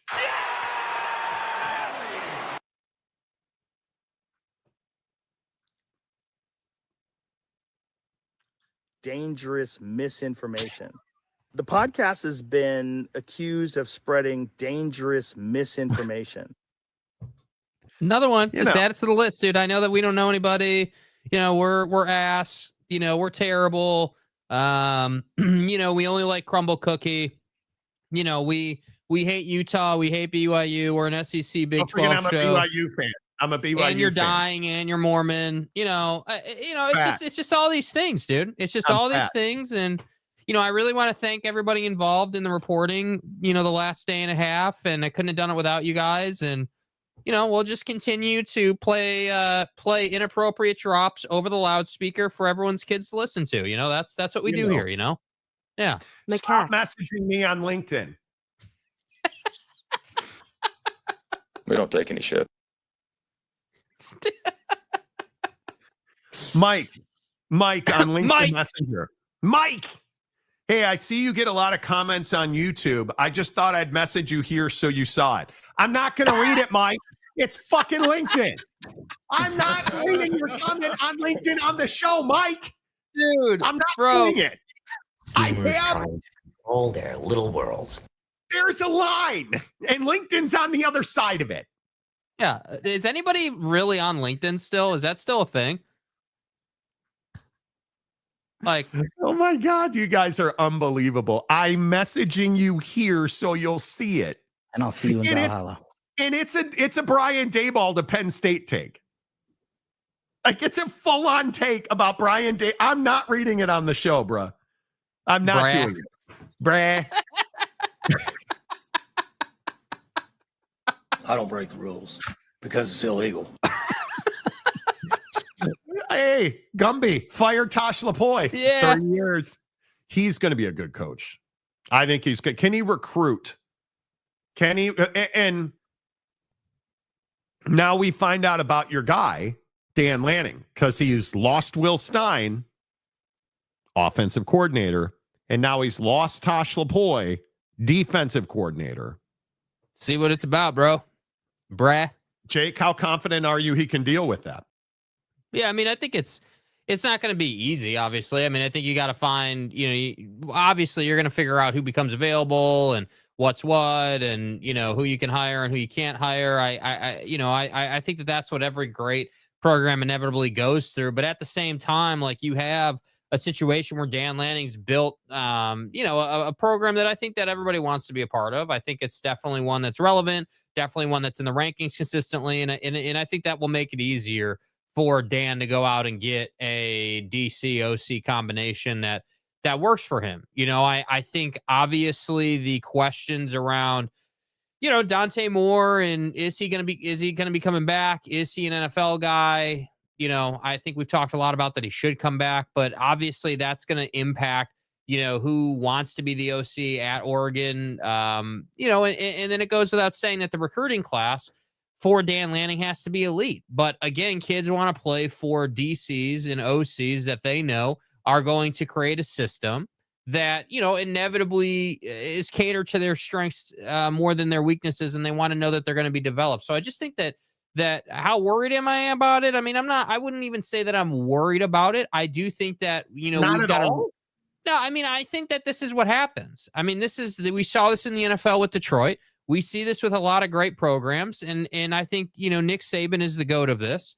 Hey, I've developed great coordinators and great support staff, and now they're going to take their own jobs. Now I got to replace it. So to your point, this is the next test for Dan Lanning.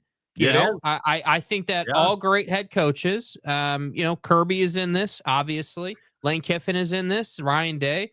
All great head coaches have a system in place to develop the guys or the gals, the staff that are below their OC and DC so that they can continue to just promote from within. That is the best way to go about it. Hey, I'm going to develop people, and then when those people leave, I've got the next man up mentality. That's how you have to do it. So we'll see. We'll see if he's been doing that. Okay. I've got, and I should just stop reading them, but Chad Carter sent me the best one. I've got now 71 messages on LinkedIn. I'm not joking. Chad Carter says, I'm trying to reach you regarding your car's extended warranty. Okay, hold on. Let's see. Let's go over here. Okay, said car is this car here that Chad Carter's reaching out about the extended warranty. Just want to make sure that, we're all on the same page about not this car, but this car here for old Monty. That's right. Jackson says, hey, Monty, do you need funding for your business?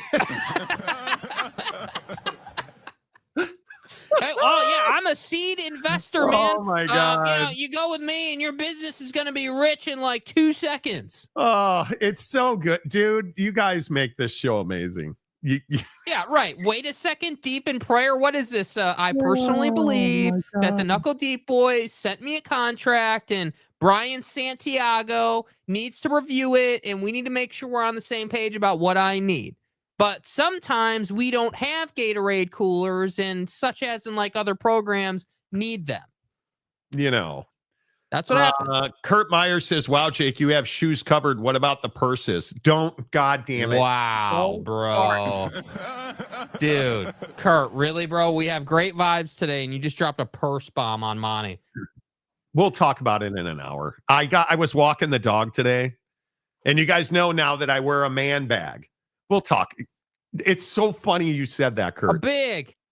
I got trolled hard on the streets of Seattle today. We'll talk about it, bruh.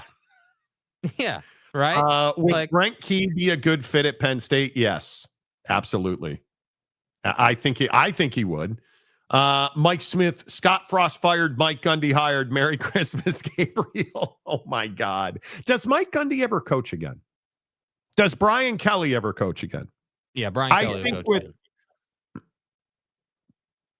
with all these golf things, and would you think he will coach again? Yeah, he'll coach again. Yep. I don't know. I think it's going to be tough. Dash Conrad. Can Dan Mullen get UNLV over the hump? Boise has owned them. Well, the last several years, I think it's going to be really interesting to watch.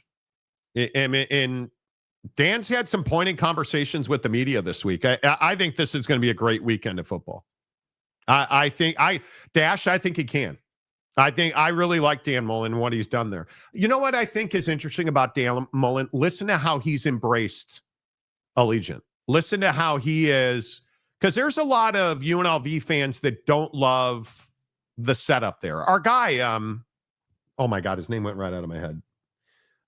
Anyway, there's a lot of guys who don't like the stadium setup at Allegiant. He's embraced it. I think he's in a great spot.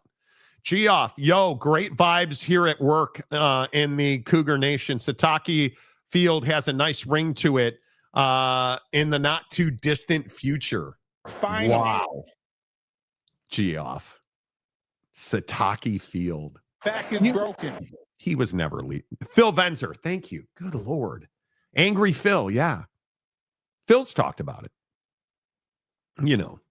Oak State James, I will stick to the original bet. Both the Bills and Chiefs have to make the playoffs. I don't think that will happen. Okay, we need to talk about this. Okay. BDM is back in the chat. 3 above the current comment. Oh, he is? Yeah, he's back in the chat here. Oh, there he is. What's up, BDM? Good to see you, bud. He's been sending me videos. But he's also been asking you about a shirt. Send me a 3X large Buffalo Bills hoodie.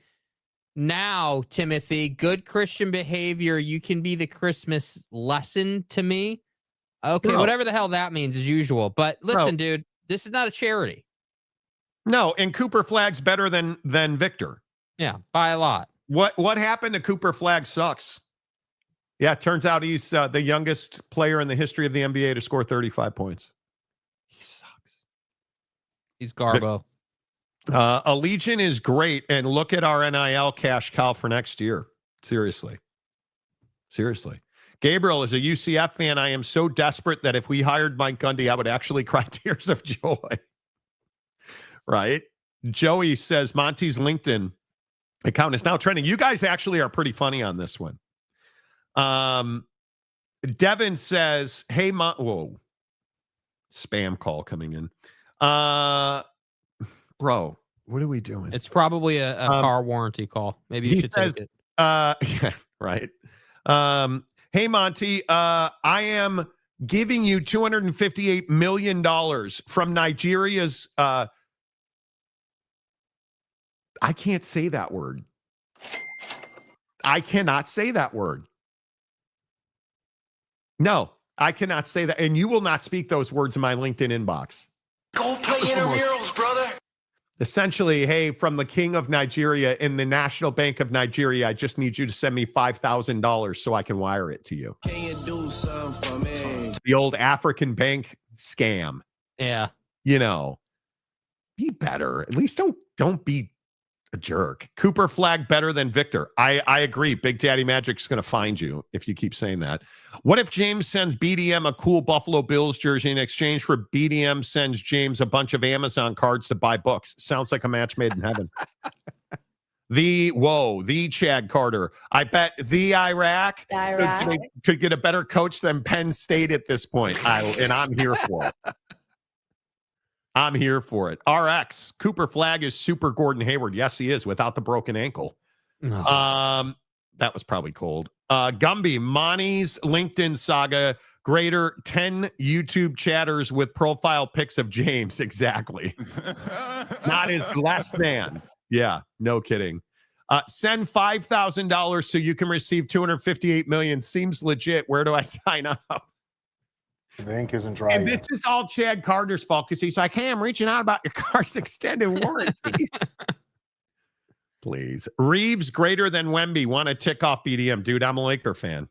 Don't get me started. Stadium guy, Mr. Monty.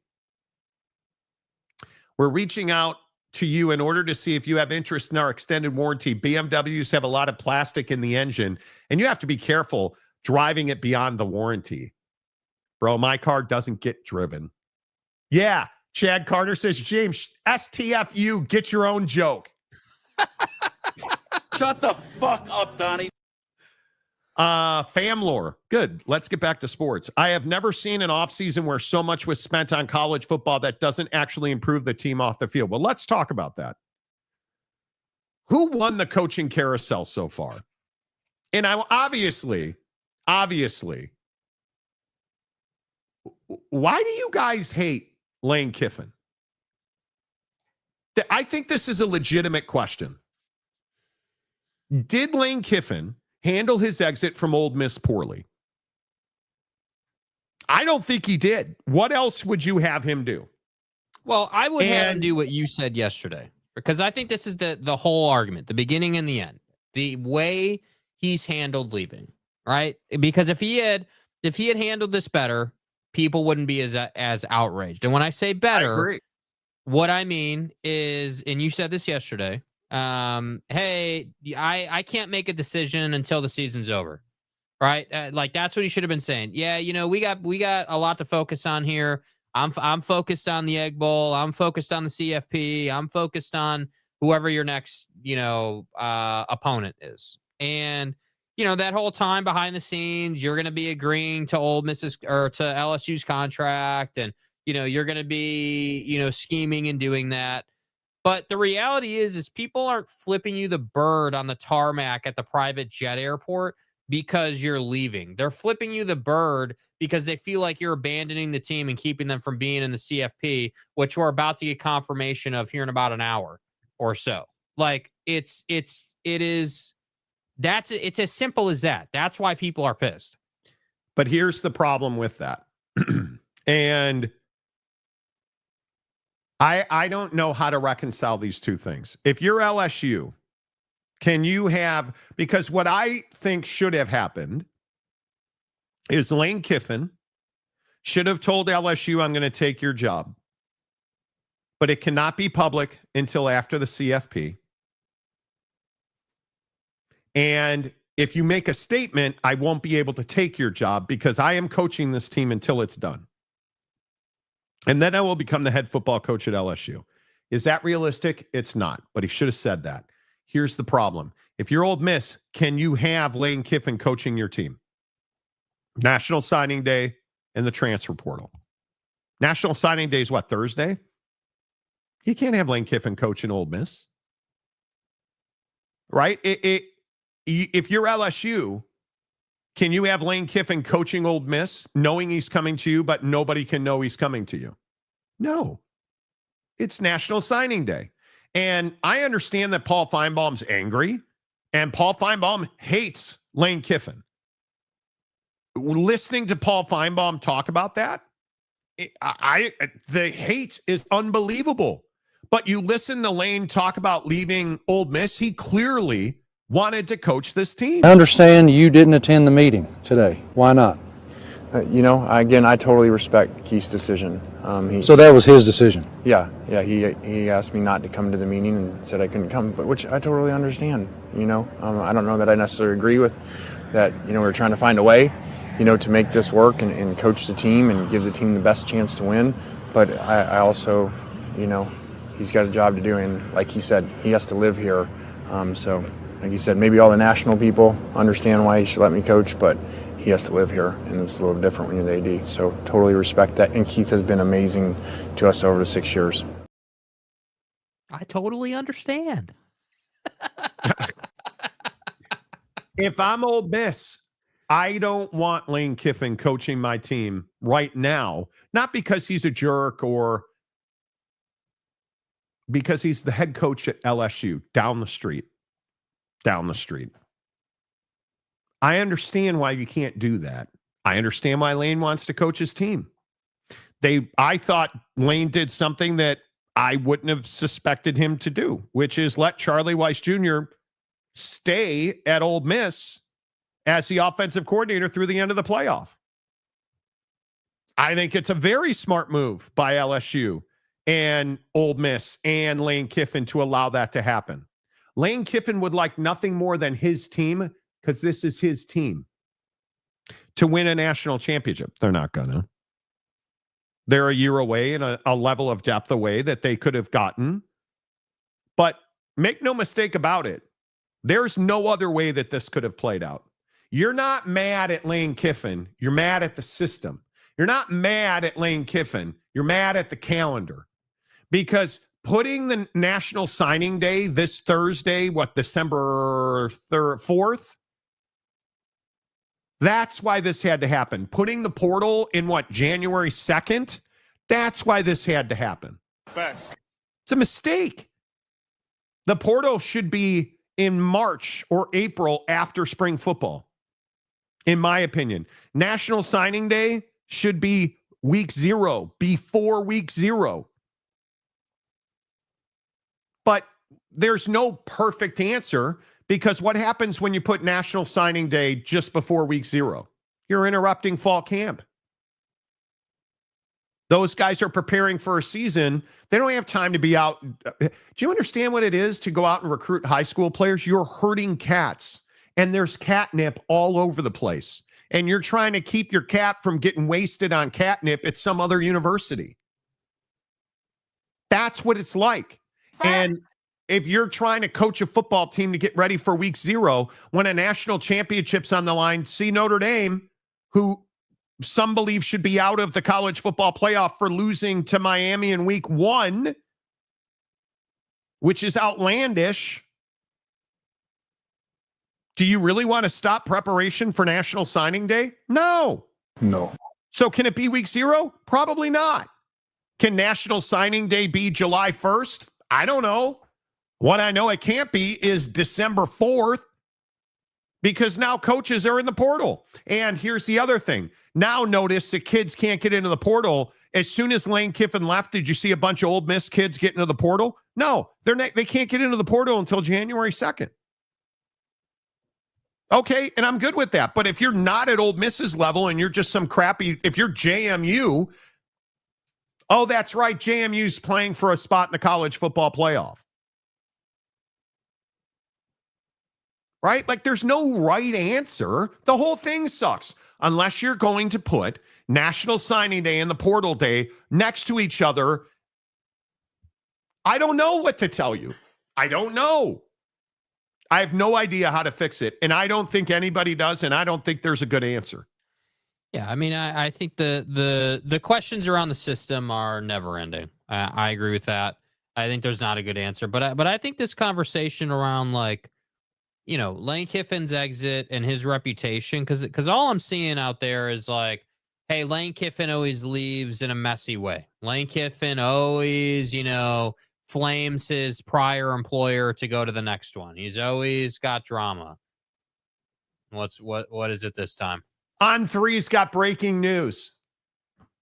Kalani Sitake is going to make between $9 and $9.5 million, and his staff is also going to get significant raises. And they believe that total compensation for the football coaching staff will be $18 million. Hey, you guys, I don't know where you heard that.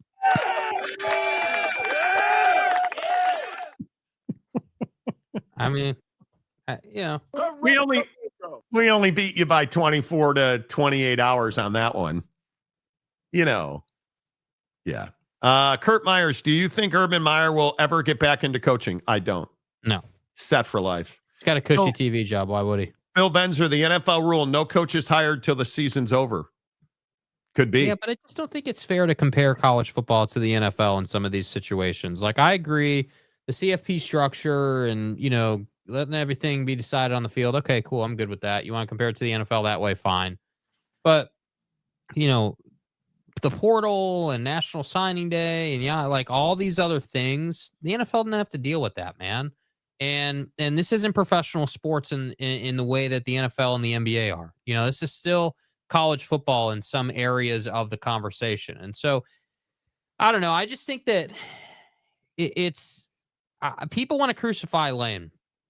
And I'm not here to crucify Lane. I think that Lane Kiffin has earned the right to take the LSU job or the Florida job. You know, comes out that that at one point Florida had him, and, you know, Lane has this conversation with the AD, and that kind of wrecked that. Okay, cool. You're not a match for the AD. Okay, cool, great. You can sell Summerall on taking that job, and Florida will be looking for a new head coach inside of 5 years. We all know that.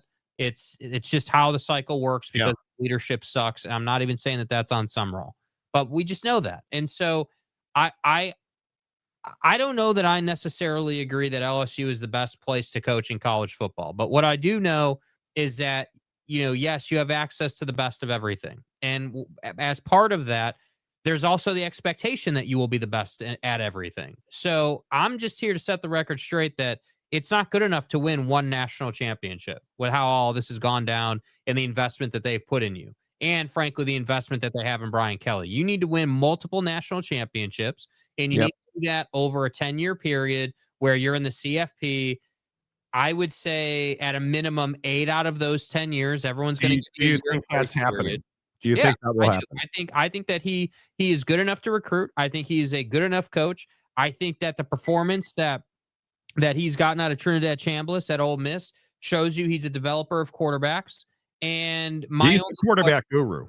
Yeah. And my only question is, will he have a championship caliber defense that can hang with the best of the best in the country? Right? Do you have a defense that can stop the best quarterbacks in any given season with scheme, not just talent and development? Well, and he's a layer of depth away, but his defense has been significantly better every year for the last 3 years. So I would say, yeah. And I think it's very interesting to see how this plays out. But I think we're in a world now where you are no longer able to do the Matt Campbell. These guys took a pay cut. BYU just paid Kalani Sitake $9 million a year. BYU just outbid Penn State. BYU just outperformed Penn State. And understand. And Benjamin sent me another tweet where I'm getting no credit, but what did I tell you Penn State offered Kalani yesterday? $10 million. What's being reported now? They offered Kalani Sitake $10 million and $21.5 million in total comp for the coaching staff and support staff. on an annual basis, and they offered $30 million in NIL.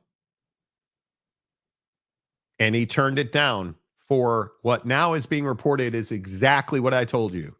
He'll make 9, his coaching staff will make 9, and they're getting $15 million in NIL. More in NIL. He won. Kalani won. And BYU won because they didn't cut money. They added exponentially more money. They didn't cut Kalani's pay like Oak State did.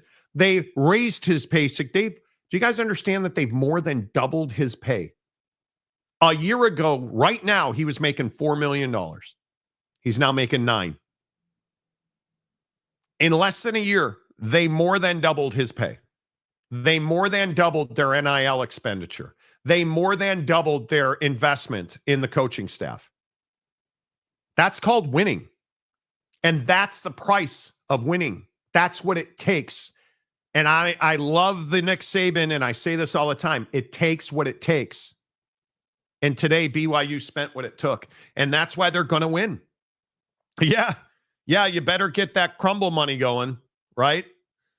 I mean, Bailey Dietrich, Penn State should hire Mike Gundy, right? TCU James, the free Cougar tails are in the fine print. It's there next to hidden stash of Red Bull.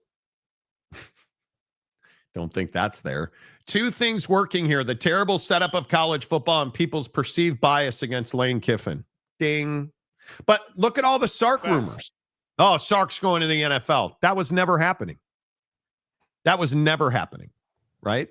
Never happening. Famlore, what I don't get about the extra money that BYU football is getting is, where's the beef? Where's the money to pay for a game-breaking wide receiver or 2 to go to BYU?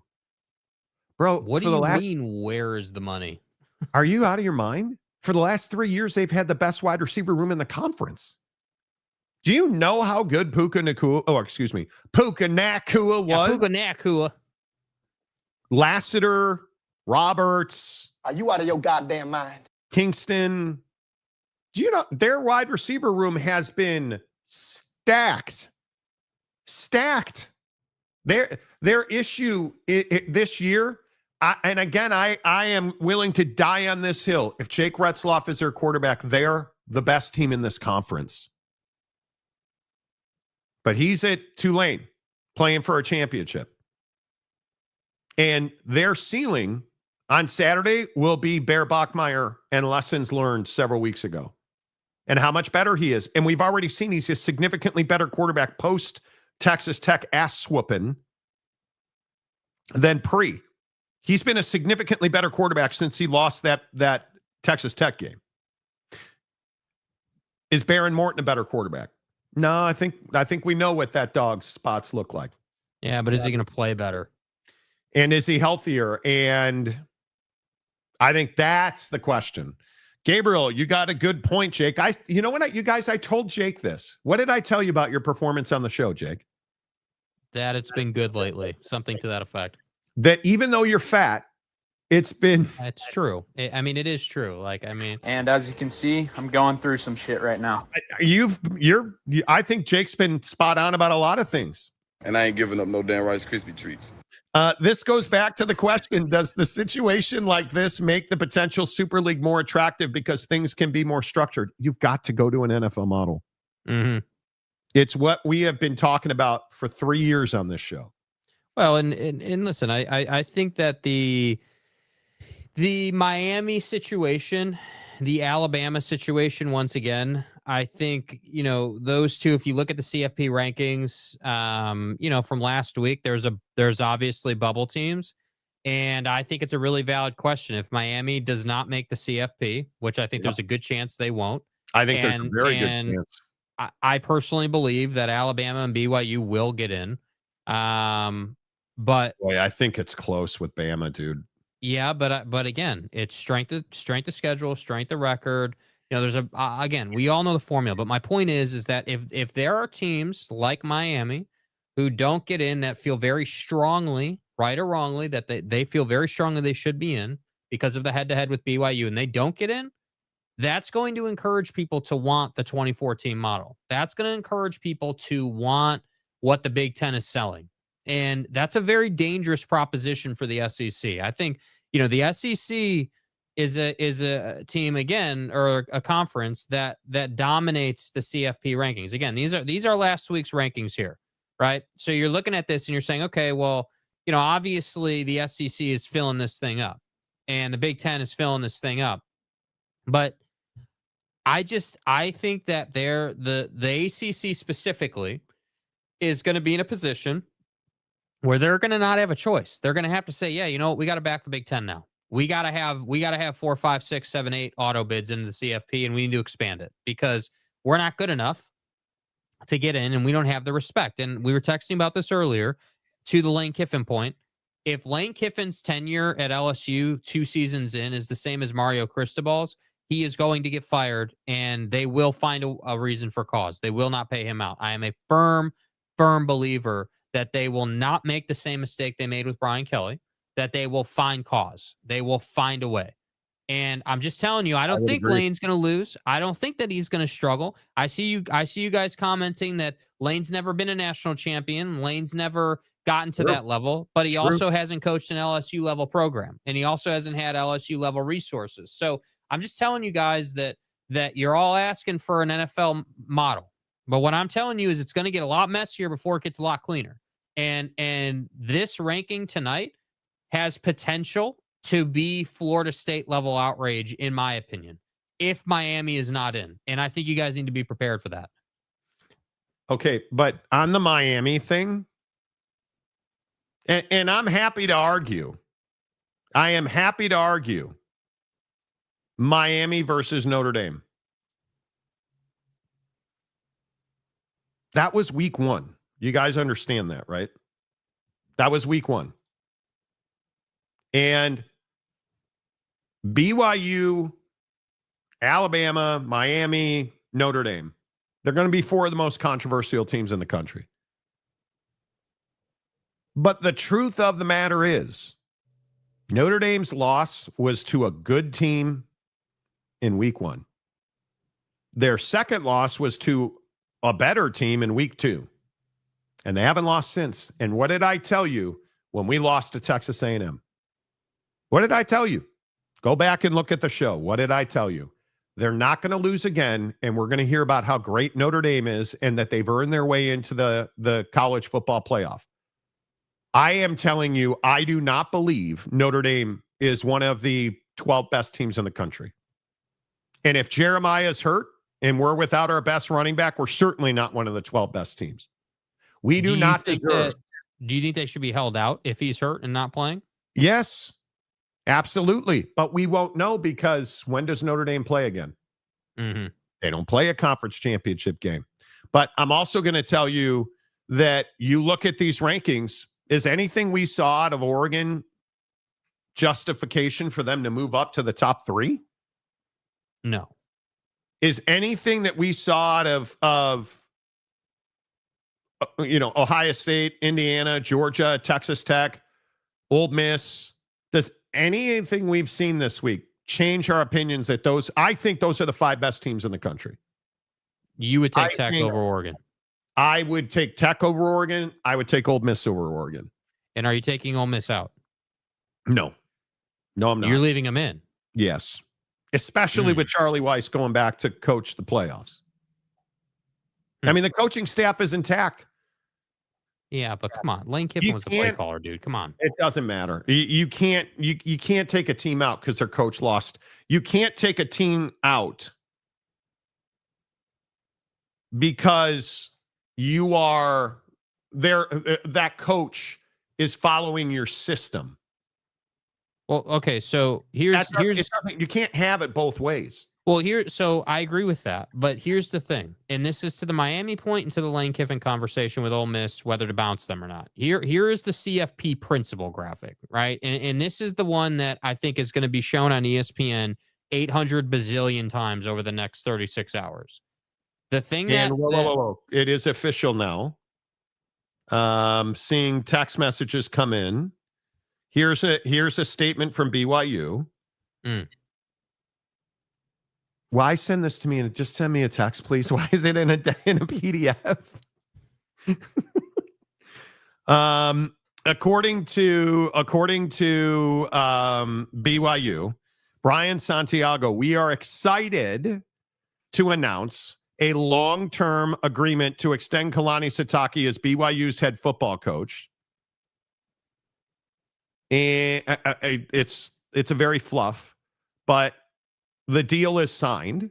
So as we reported, it'd be late today or early tomorrow. It is late today.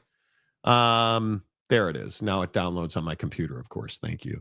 I think this makes all the sense in the world and now I have to save that document. It makes all the sense in the world that they did this. I think it makes all the sense in the world, and I am thrilled for BYU fans. I am thrilled for BYU.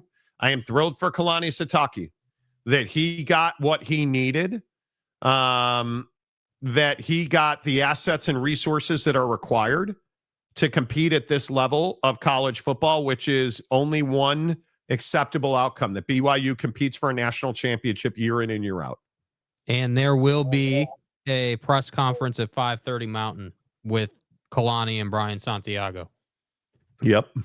So we will get, I imagine, we will get some sense of damage control a little bit. Yes. And we will get an explanation as to what happened with Penn State, because I'm guessing Kalani, and again, I think this is extremely telling. I'm a huge believer in this. If Kalani talks about how Penn State approached him and why he's choosing BYU over Penn State, or if he gets into any semblance of detail about that process, that to me is him going out of his way to thank the boosters and to thank all the people involved and to kind of pay that forward because of the effort that was put out yesterday. If we just get, hey, I love BYU, it's my dream job, I want to be here, then I think it's just they're doing nothing other than just acknowledging this took place and he's here. So I'll be very curious to see. It's going to be very interesting to see what is the spin on their relationship. What is the spin on the conversation they had? What is the spin on, we will not get, here's why I had to do what I had to do. I'm not sure that we'll get more than 5 words I'm not sure that we'll get more than 5 words about Penn State as I sit here and wait for the college football top 10 to come out. Here on the Monty Show is we are watching the announcement now. And you are seeing that USC is 16th, so they're done. Virginia's 17th, so their only way in is to win the conference.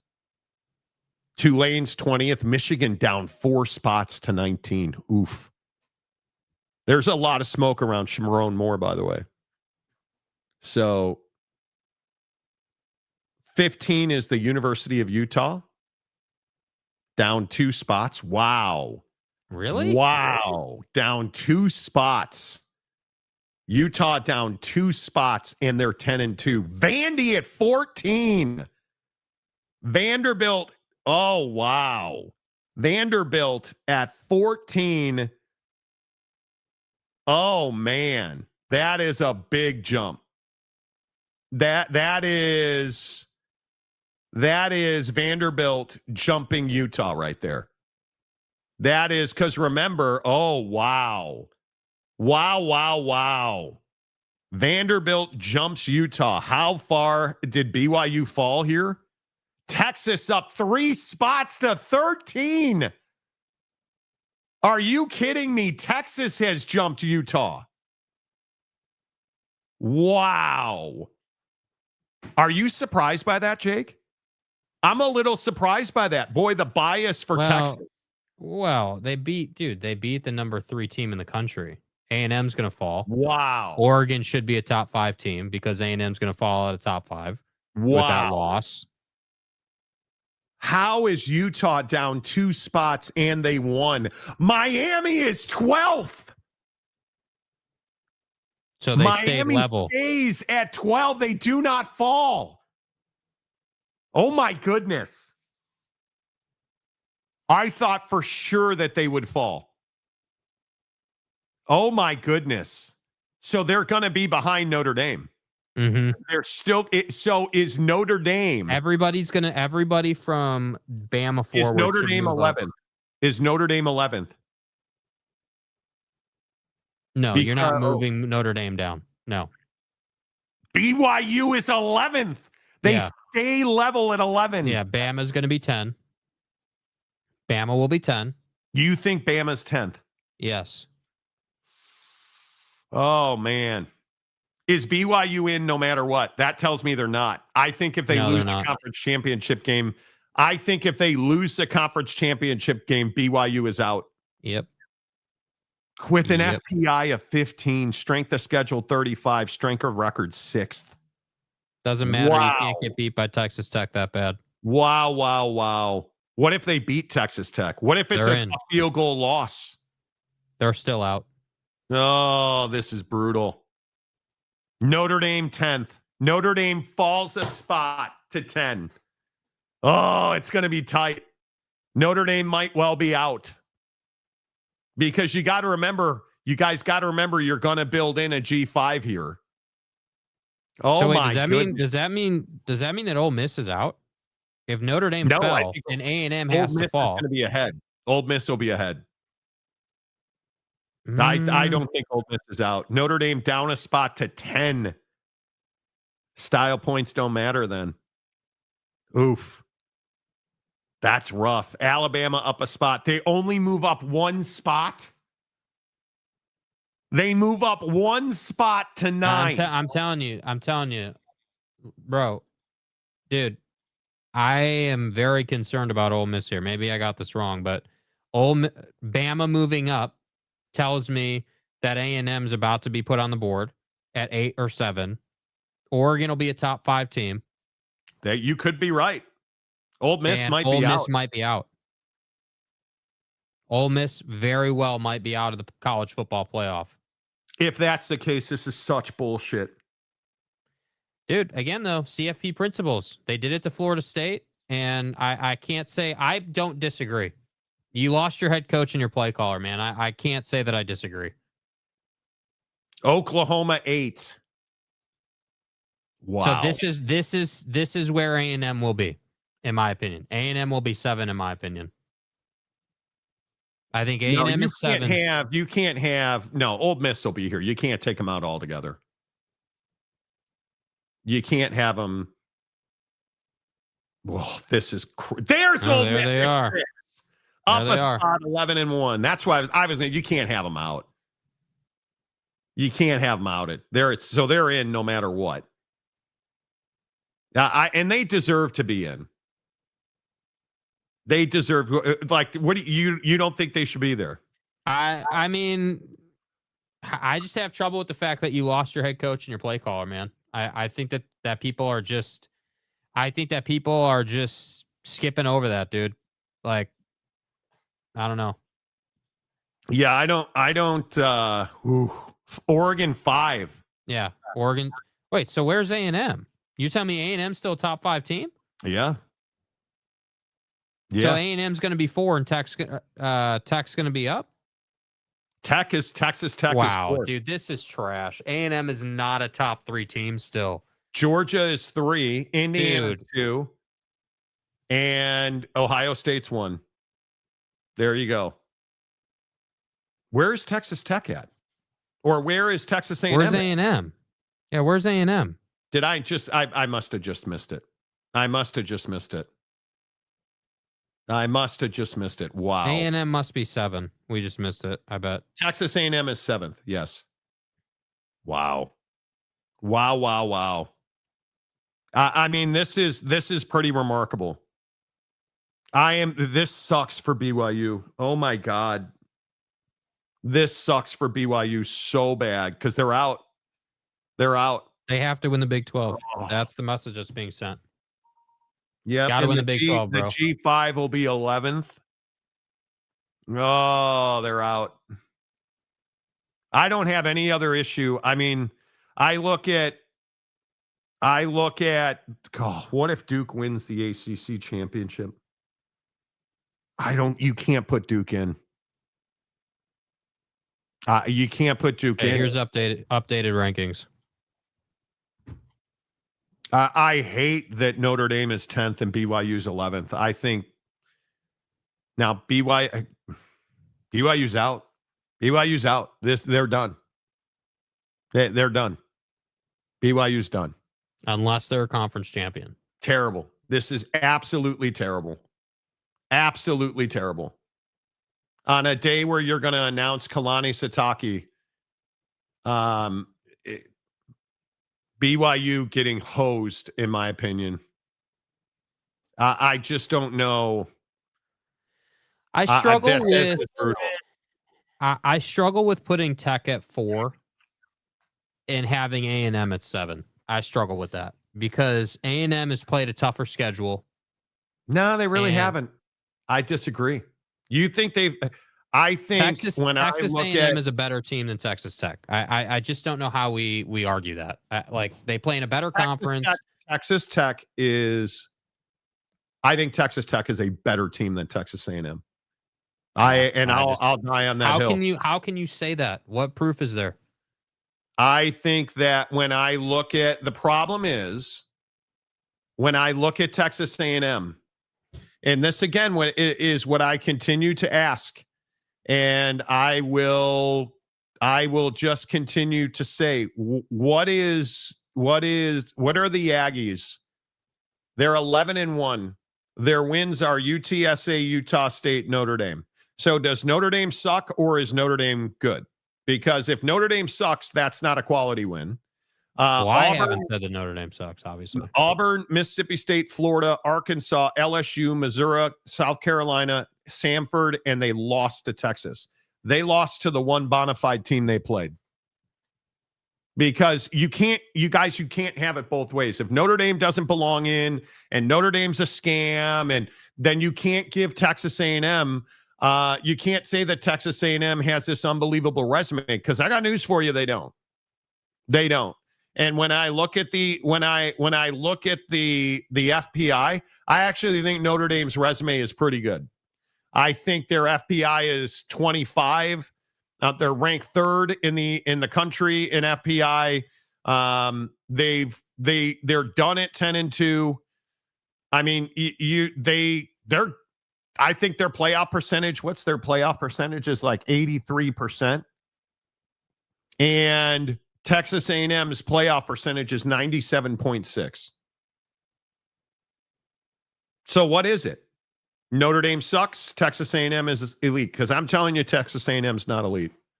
I'm telling you, Texas A&M lost to the one elite team they faced, and it was the Texas Longhorns. And if you don't have Texas in, if Miami belongs in and Notre Dame doesn't, how on earth does Texas A&M get in over Texas? How does that math? Because I can play this game all day. You're telling me that Texas at 13 should be ranked below Texas A&M? Yeah, because we're not rewarding losing, even with a better schedule. Well, I got news for you. You look at the resume on the Texas Longhorns, I think it's absolutely, they're not getting in. Texas is not getting into the playoff. That's not happening. And they're a better team than Texas A&M. I'm not even sure that it's an argument. They are a better team. Yeah, but how do we reconcile being a 3-loss team versus a 1-loss team? I mean, are we like, I understand they've played a difficult schedule, and I agree that they deserve a lot of credit for that. And I agree with what Sark said after the win, right? About Ohio State and all that. I completely agree with that. But then how do you, I guess it just comes back to the essence of this. Like, you believe Texas is better than A&M. Yes. Other people believe that A&M is better than Texas. Then you get into the schedule conversation.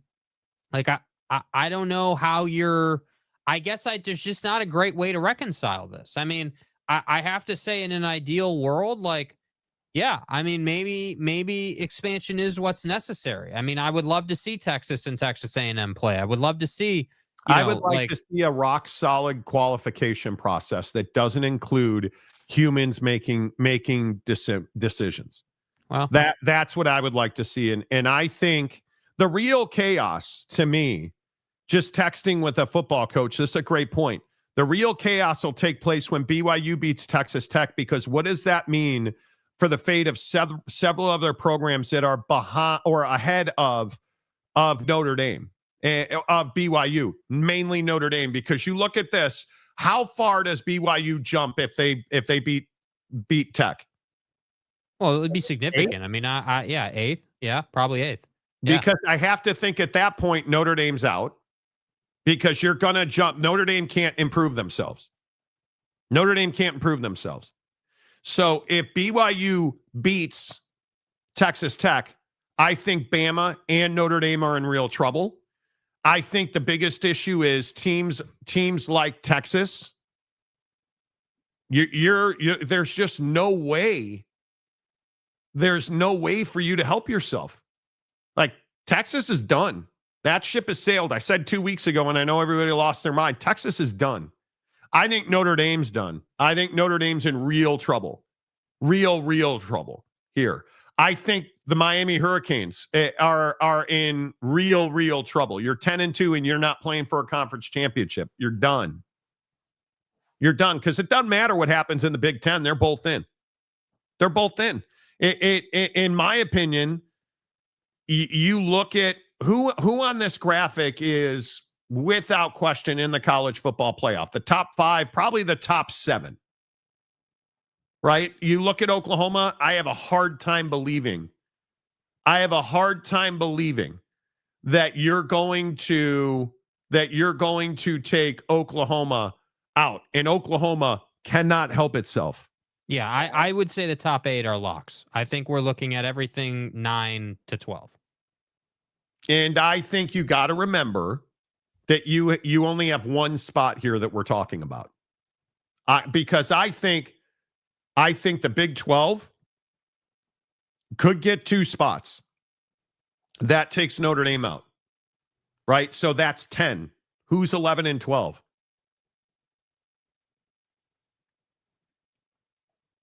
I don't know. Who won the ACC? A G5. What if Duke beats Virginia? Which I think is a real opportunity. Agreed. And I think at that point there would be a fight for Duke, because I think Duke actually would have some argument. They won't get in. Yeah, the strength of schedule is not there. Who do you put in then? Are you going to put in a JMU, or are you going to put in a Duke? No.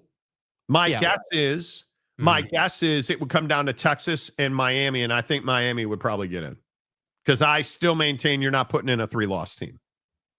So if you're a BYU fan, obviously you're rooting for BYU, and you are rooting, in my opinion, for Duke to beat Virginia. Well, hold on. I think I agree with that. I completely agree with that. I think this concept of 3-loss team versus non-conference champion Miami, I don't think that's as cut in stone.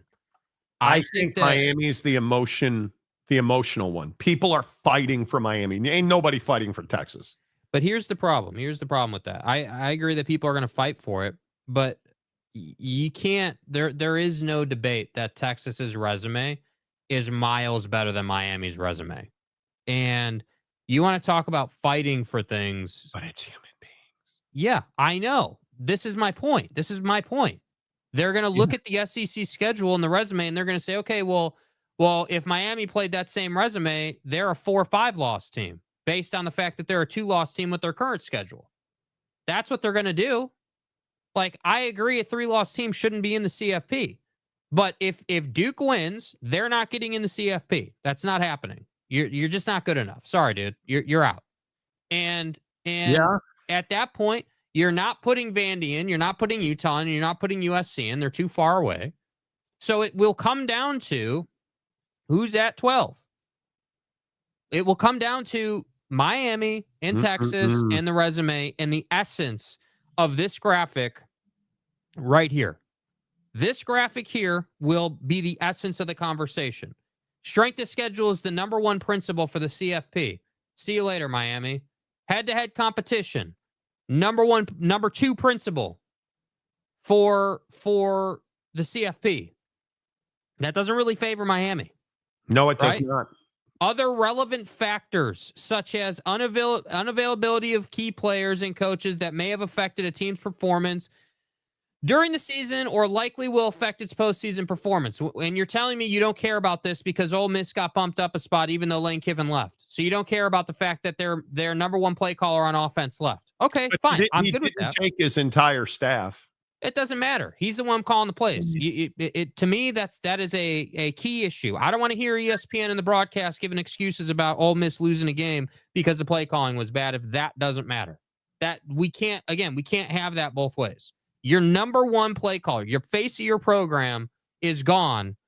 And yeah, the staff is there. But again, I think it's different when you're driving the car. So again, if that doesn't matter and we're just going straight to schedule and head-to-head competition, there's no case for Miami. There is zero case for Miami to be in over a 3-loss Texas team. That's my problem. There's no, like, how can you can't. That's the problem, dude.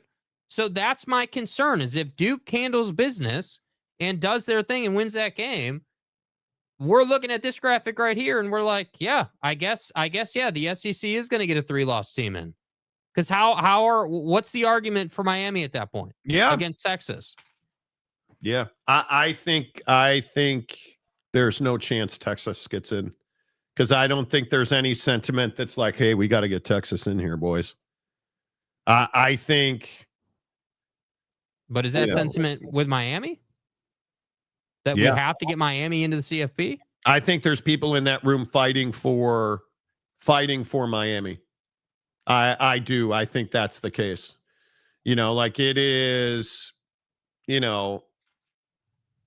it's going to be very interesting that this is so frustrating to me. We've got to get to a model where human beings get taken out of the fray. Like we cannot continue. BYU is going to get hosed here. That's what feels, because I just can't. I've looked at this matchup 10 ways to Sunday. That defense Texas Tech's defense didn't even deploy their full arsenal. Like they didn't have to because they had their way up front. They out-physicaled. They didn't have to show scheme. They were prepared to meet BYU a second time down the road. I think you're going to see things we've never seen from Texas Tech's defense. And that scares me with Bear. Like it is. I think the only way that this ends well for BYU is if they outright win the game. You can't even lose by a field goal. No. Win or go home. It's simple. It's as simple as that. And I don't want to hear BYU is getting hosed because they're 11-1. Your one loss speaks more than your 11 wins. You got dominated in that game. And it's everything from you weren't prepared to play in that environment to Bear Bachmeier looked like a nobody playing against that defense. Like, yeah, that's all that matters, man. So getting blown out by Tech is just that to me, nationally speaking, is what defines BYU right now. You lost to the best team on your schedule, and it wasn't close. So, well, I don't think you can also say though that there is Sankey, ESC, SECPN are in that room right now fighting for Texas. They're not. Top 5 conference champions, whoever the champions are, not correct. I think when you look at it, it does not say that all 5 conference champions get in. It's not what it says. And I think it's important to note if Duke wins the ACC championship, I think Duke might be, or the ACC will be on the outside looking in. And I think that could be the argument to get Miami in over Texas. I just think that's what it is. I think it'd be very, very unlikely that the CFP is going to leave a P4 conference out. But we can keep expanding the playoff. That's not going to fix this because 17 and 18 are going to be pissed. Like it, yeah, you do, Chad. You need to root for chaos. You need to root for chaos. You cannot put Miami in the playoffs. They are not a conference champion. You don't have to have I wish people understood that it is not there is no point. It doesn't say the highest ranked P4 champions. Here's what it says. The CFP selection committee ranks the top 25 at the end of the year. The 5 highest ranked conference champions and the next 7 highest ranked teams will be seeded into a 12-team bracket based on the final ranking, with the 4 highest ranked teams receiving a first-round bye. It doesn't say that all the conference champions get in. P4 Oh, and Phil didn't say that. With all due respect, I got that wrong. I thought that's what you are correct. It is the 5 highest ranked conference champions, no matter who that is. Which is why I think there's a scenario, and I've been talking about this for 2 weeks. I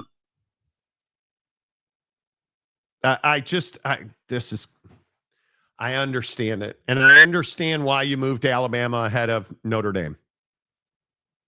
Alabama earned that. And I'm going to go ahead and die on this hill again.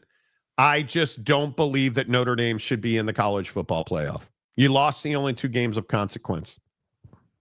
We haven't earned it. We have not earned it. And I know that that's frustrating to people, but we have not earned it. And we can sit here and we can theorize back and forth, and Notre Dame hasn't earned it. I love the Irish. I'm passionate about the Irish. Notre Dame hasn't earned it. BYU has earned it. The BYU Cougars deserve a spot in the college football playoff. Why? They've earned it because you're a one-loss team going to play for a conference championship. So does then, and this is ultimately my question. What you're telling me is if BYU loses, they're going to be penalized for that loss to Texas Tech. Mm-hmm. They're going to be penalized for losing the conference championship. That's what you're saying when we've said we're not going to penalize teams that lose the conference championship. Yet somehow BYU is going to be on the outside looking in. Well, no, I think what they're being on the outside looking in. They're being penalized for losing to the best opponent on their schedule, and they're being penalized for being in the Big 12 on some level, because I don't think people respect the Big 12.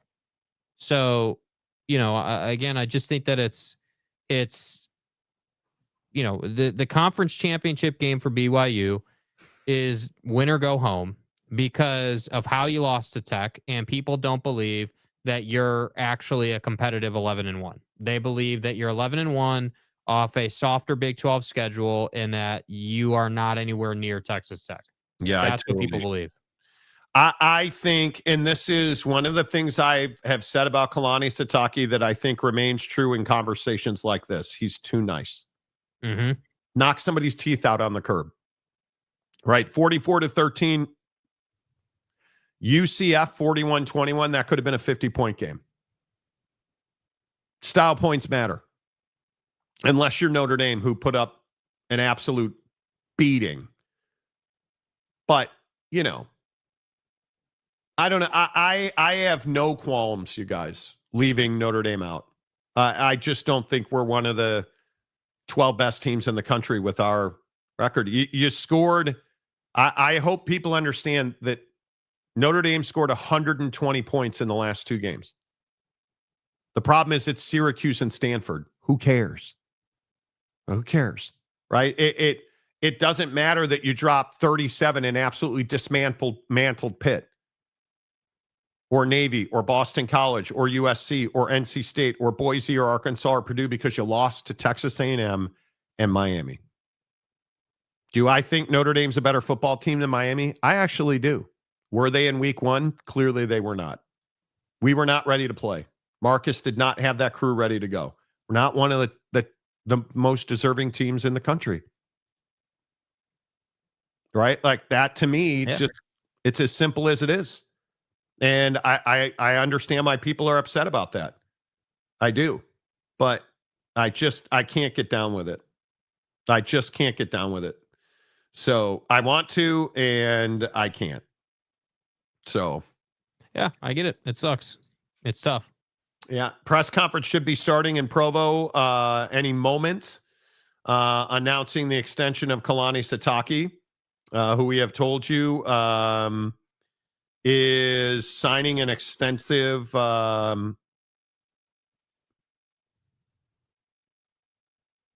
interesting. Who is signing a long-term extension with BYU today, and will be in Provo for the foreseeable future. So we will keep the details with you, and we will pass them along to you as soon as we can.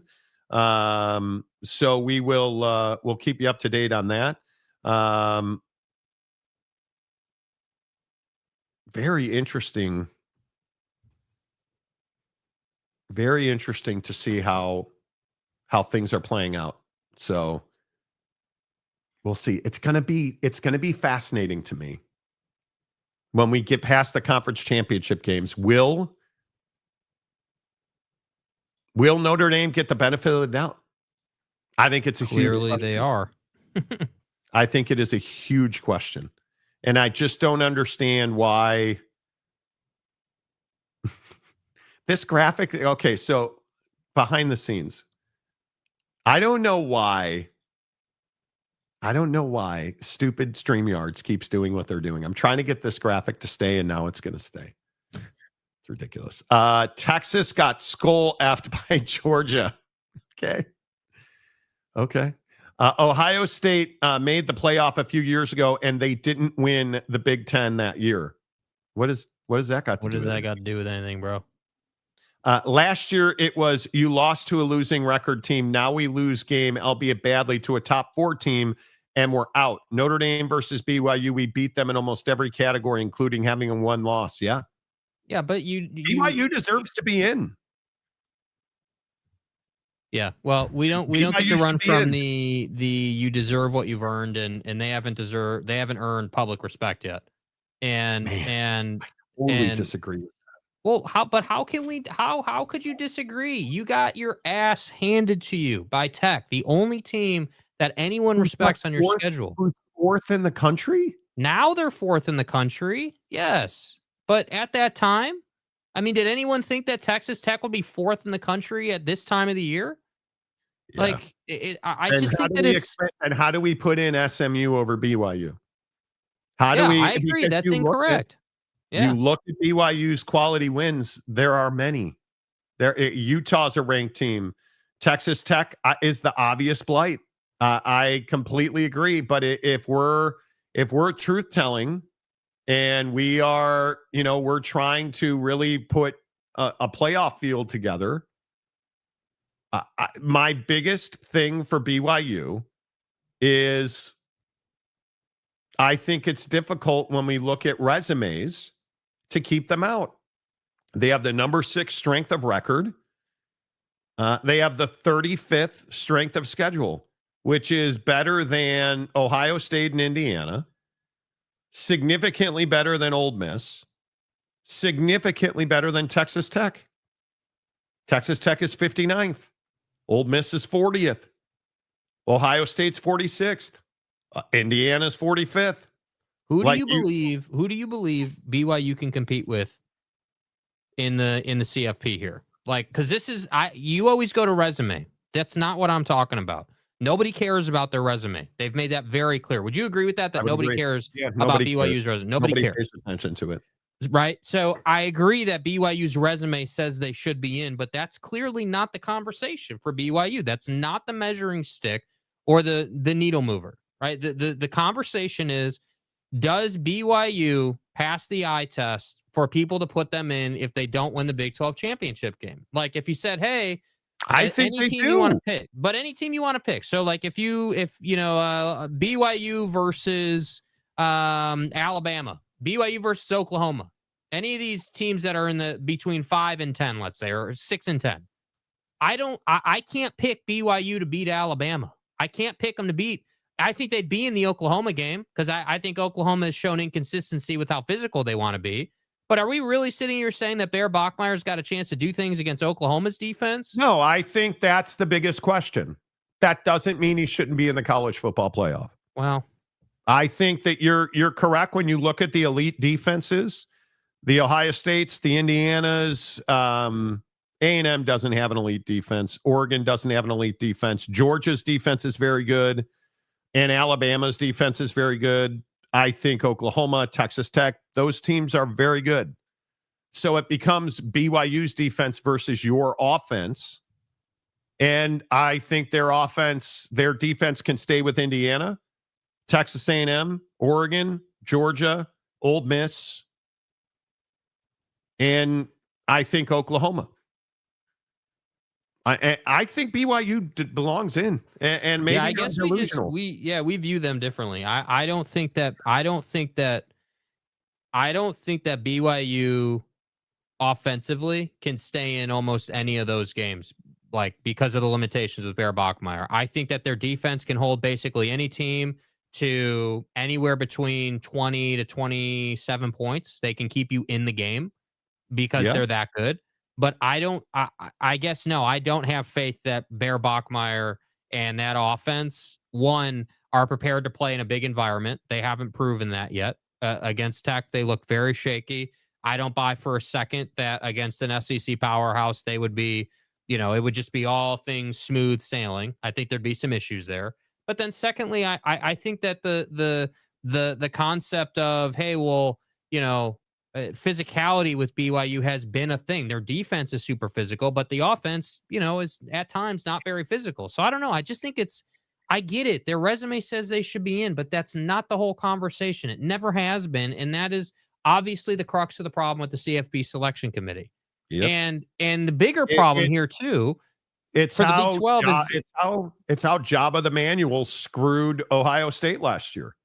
Yeah. Until Ohio State won the most difficult national championship in the history of college football. Which then this year, and that's a great point. So then this year, and this is also something BYU faces, as well as Tech to some level, nobody questions Ryan Day in Ohio State. Nobody questions Kirby or anybody who's there consistently. It's why Oregon's getting credit, because they're in the conversation pretty much every year right now.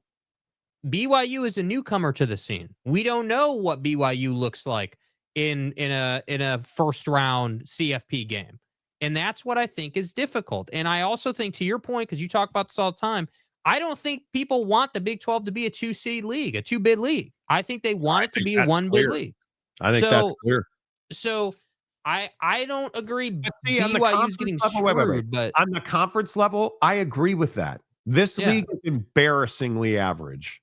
And you have multiple institutions. You've got really 4 institutions, in my opinion: Texas Tech, BYU, Utah, and Arizona State, that are all in to win every single game they play, every rep of every game they play. 7 days a week, 365 days a year. BYU, Utah, Texas Tech, and Arizona State are committed. Nobody else in this league is. Not Baylor, not the Kansas schools, not Iowa State, none of them. Because their actions tell us they're not. Oklahoma State's a blight on the face of this conference. Baylor is an embarrassment. So when we talk about this and you guys all get into me and you say, oh, you just hate and you're this. No, here's where the rubber meets the road. Why Dave Aranda being retained for next year is completely unacceptable, Linda. And why you look at Oklahoma State, they are an absolute fraud. They have no business being a power conference team at Oak State. They F you, F off, right? Like I'm asking Jake to play a drop that he's not going to play. But my point is, fuck you, right? Get out of here. Get out of here. Like, you're killing this league. You are killing this league. And at least I can say Rich Rod in West Virginia are building. At least I can say Satterfield and Cincinnati are making improvements. Houston and Willie are making improvements. Can I say that about Leitold? Can I say that about Kleinman at K-State when you're just in shambles? And it's, oh, buddy. Oh, we love you, buddy. Can't wait for next year and another shitty season for K-State. The victory has already been won. That's what we're doing in this league. That is what we are doing in this league, and it's not good enough. And then you're surprised when people like BYU are losing the CFP argument. It's just not good enough, man. Come on. It's just not anyway. It's just not good enough to me. And I struggle because people want to say nice things and do nice things. And I don't want nice things. I want championships. I want to pay Kalani Sitake $9 million a year. I want to pay staff $9 million a year. Right? That's what this is. Mm-hmm. Yet, what are we getting? We're not getting that in Waco, Fort Worth. We're not getting that in Manhattan. We're just not. And it makes me crazy that we refuse to do what needs to be done. We just refuse. Anyway, I could go on. Anyway, I guess I feel better, right? No, you don't. Because I'll be honest with you guys, and maybe I'll eat crow for this on Monday, but I'm terrified for BYU. I am absolutely terrified that they are going to get run out of Jarrah World. I'm terrified. I think that Kalani's done a great job, and Bear Bachmeier is a nice little story. He is not a good enough quarterback to lead you against the best defenses in the country. And no, I don't care that he's a freshman. Look at the talent level the other teams have. Look at, and again, I know it's Baron Morton. He's been inconsistent. I'd take Baron Morton over Bear Bachmeier. I would, and I think what's difficult is that at some point as a program, you got to go from, hey, we're overcoming the handicaps. He's freshman quarterback. We got injuries on defense. Whatever it is.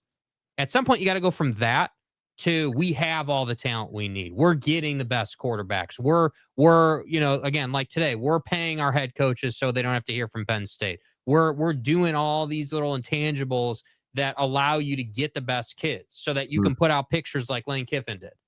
Right? Like that's the next evolution for BYU football now that you've retained Kalani. And I want him to be good. I trust me, I don't, as someone who does a show where a lot of BYU fans listen, I don't want my opinion to be that I don't think they deserve the spot. But that is my opinion based on the eye test. I can't get myself to be like, yes, BYU is going to be competitive against Tech on Saturday.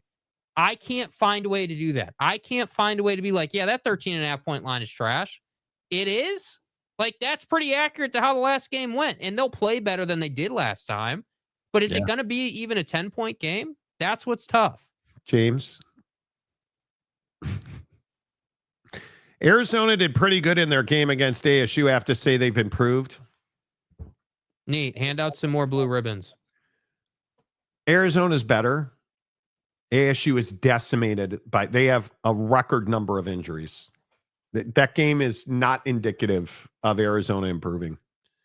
The donors that clamored to get rid of Gundy need to pony up the money and make Oak State's NIL fund better. Why do you care? You're a TCU fan. You're a TCU fan. Why do you care? Yeah, what are you talking about? Kalani, win the next 4 games and we are in the national championship. So as BYU fans, we're in playoffs already. Let's go. There you go. Well, I agree with that. Now, see, that's very fair. I agree with that 100%. Yeah. Jake is on this from the jump. The recent inflow of BYU money, that's great. It's just a season too late. They needed it. They needed this in 2021 before the run, not at the end of the run. And they haven't even BYU. And I know, Monty, you're a homer. BYU hasn't started their run yet. Yeah. They're just now at the requisite level of talent. Now we need what is BYU quarterback you? Is BYU linebacker you? Yeah, to all of it. Now we need 4 levels of linebackers, 3 levels of quarterbacks, 3 levels of running backs. Continue to put wide receivers in the NFL. Puka Nakua, right? Like, continue to do that. This is the Oak State James comment. Like,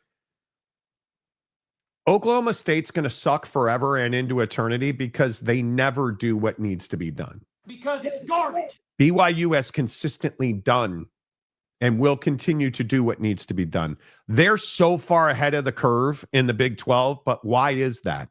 And I love what BYU's done, and I think they've won every game outside of Texas Tech, but why is Texas Tech the best team in the Big 12? Why is BYU the second best team in the Big 12? Why is Utah the third best team? Why is Arizona State the fourth best team? They're spending money, and they are hiring coaches that are difference makers. They're all well-funded with big-time coaches and big-time staffs doing what has to be done. And when it doesn't go well, they don't pat Ollie Gordon on the back and tell him it's okay that you got a DUI, buddy. They don't do that. They don't let Mike Gundy take a pay cut so that we can afford NIL. Who are you, Iowa State? They don't do that. They pay money, and they put today $15 million more into NIL at BYU.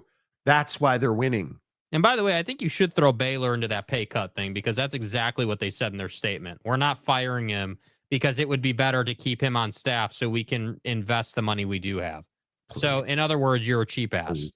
Yeah, I just don't buy it. I despise it. I absolutely despise it. And what bothers me is, like, if you look at the CFP graphic or the AP or whatever you want to look at, the Big 12 clearly has brands big enough to compete in these graphics and in these rankings. They, like, if 70% of the Big 12 was invested the way the SEC is, bro, you would have 4 or 5 teams competing for 2 spots every single year.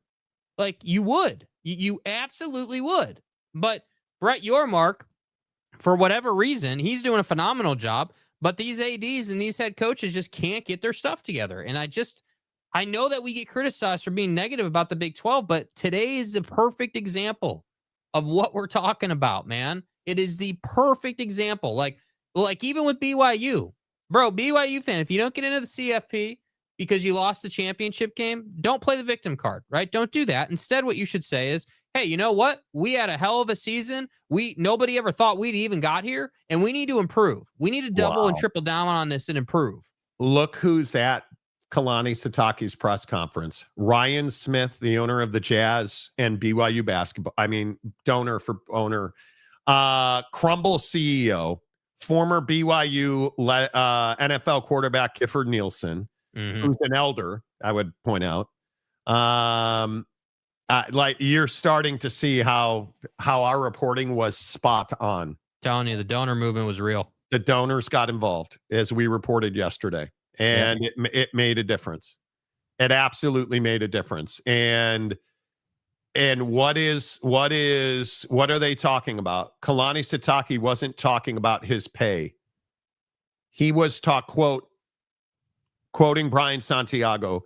Kalani, there weren't many times that he was talking about himself or his own compensation. He was talking about his staff and wanting to take care of those around him. You're welcome. That's huge. And you'll just see, you continue to, we nailed it. And I think it is, and listen, I totally get it. I think if you're a BYU fan, today is a great day to be a BYU fan. Today is a great day to be a BYU fan. 100%. And I think this has to be the beginning. This cannot be the end.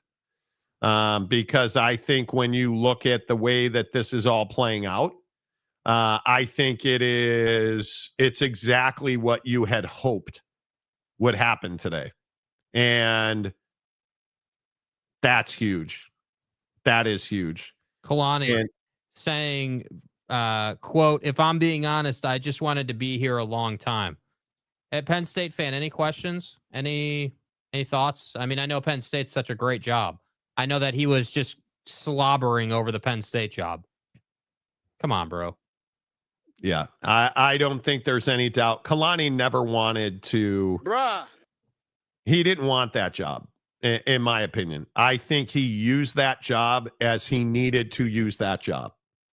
Yeah. And I think this has paid off significantly well for him. Like, he's not somebody that ever took this job for granted. I can tell you that right now. And he deserves credit for that. He does. And I think it's huge that this continues to be the theme. So, yeah, we'll see what happens. I think BYU absolutely did the right thing today, and the rest of the Big 12 needs to take notice. The rest of the Big 12 needs to take notice. This is a massive investment. This is a massive investment for BYU.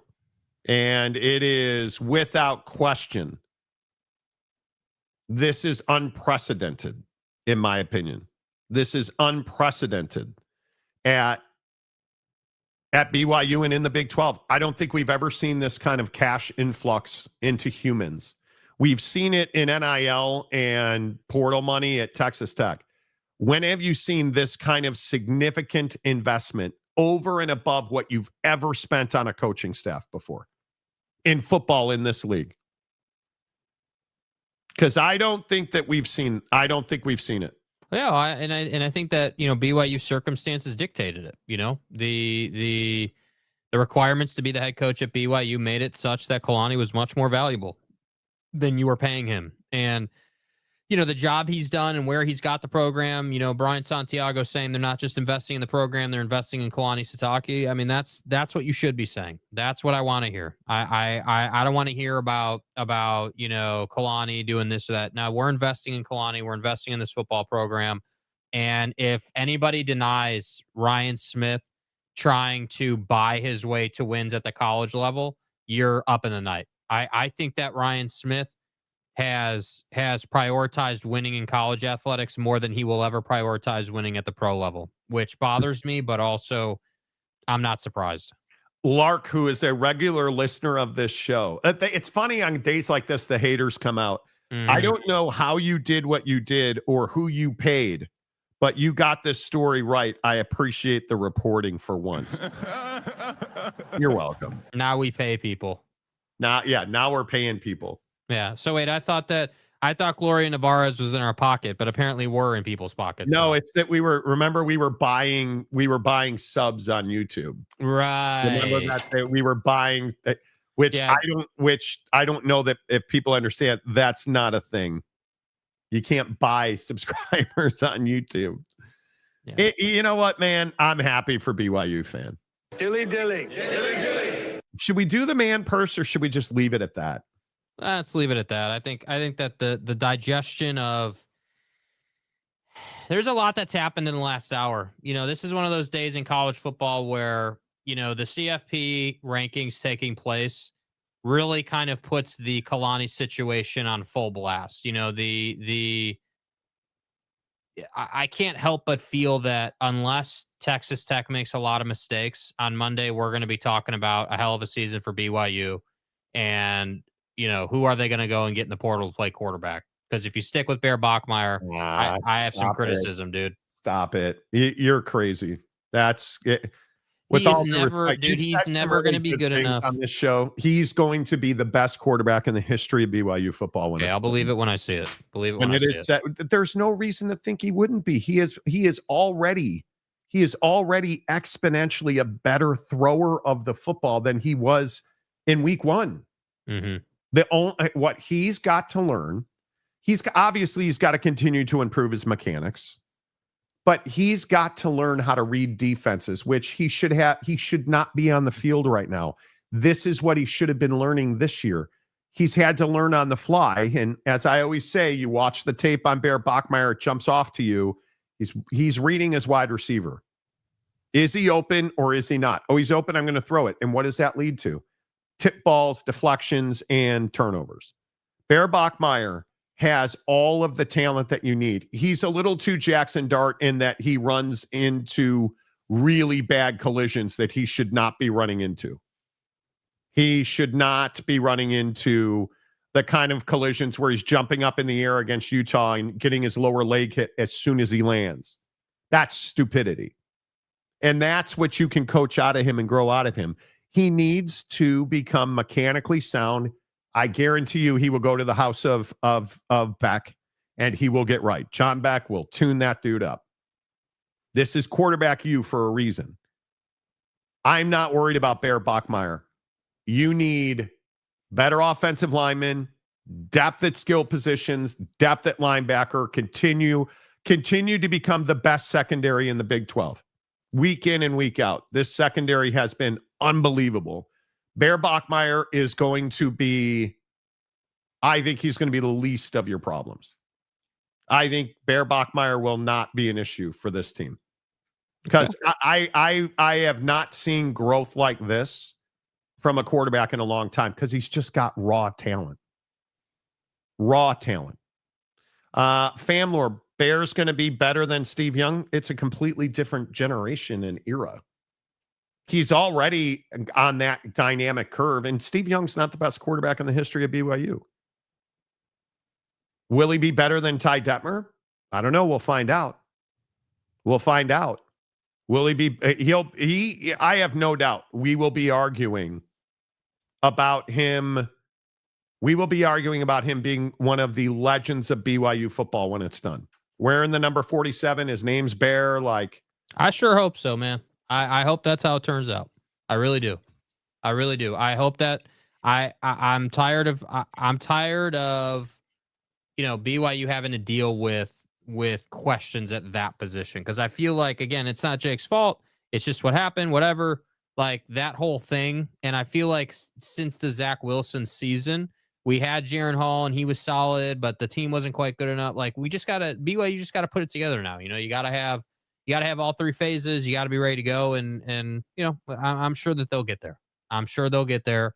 But I guess my concern is just the mechanic thing, right? So like the stiff front leg, I know you can teach that out of somebody. I get it. He is a straight leg thrower. But I'm just curious, does that, because I know you would agree, because we've talked about this, but like we've seen guys, not BYU related, but just quarterbacks where it's like, hey, like Avery Johnson as an example, right? We talked all about how, hey, this cat should be able to read a defense this year. But that didn't quite happen. Now, that's K-State. That's not BYU, and BYU is better at developing quarterbacks, so I get it. But BYU has crucial developmental projects that need to happen if they're going to take that next step. Because I would agree with everybody who says if they had a quarterback, call it Jake Retzloff, or if Bear Bachmeier was playing at that level, they would be able to beat Texas Tech. Because you just got to be able to spot it. You got to be able to throw it through the defense and know where your guy is. You got to be able to play at that level. And they'd be right with Texas Tech. I agree. But they don't. So that's my thing. But you have the Retzloff situation. Listen, I think the difference is Avery Johnson's never been the sharpest tool in the shed. I've been talking about this for how long? Yeah, long time. You look at that guy, you know he doesn't have the goods to be a big-time quarterback. It's J.J. McCarthy. They're not going to throw because he cannot throw.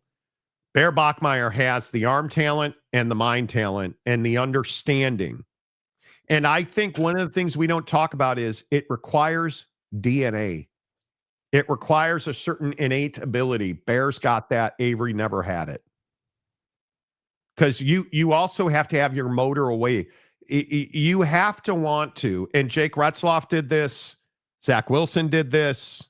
Like, all the greats did it. All the best quarterbacks have done it. You go to Southern California and you spend a month at the Tom House Academy, and they teach you how to throw a football with better mechanics. And look at the jump Jake Retzloff took. Look at the Zach Wilson. Look at the right. Like, that's what we need to see, right? Like, it is really tough to play football in this league if you are a run first quarterback or a stand in the pocket quarterback. It's Baron Morton's biggest problem. He knows he's not mobile, and he is constantly getting hit and thrown interceptions. You just can't do it.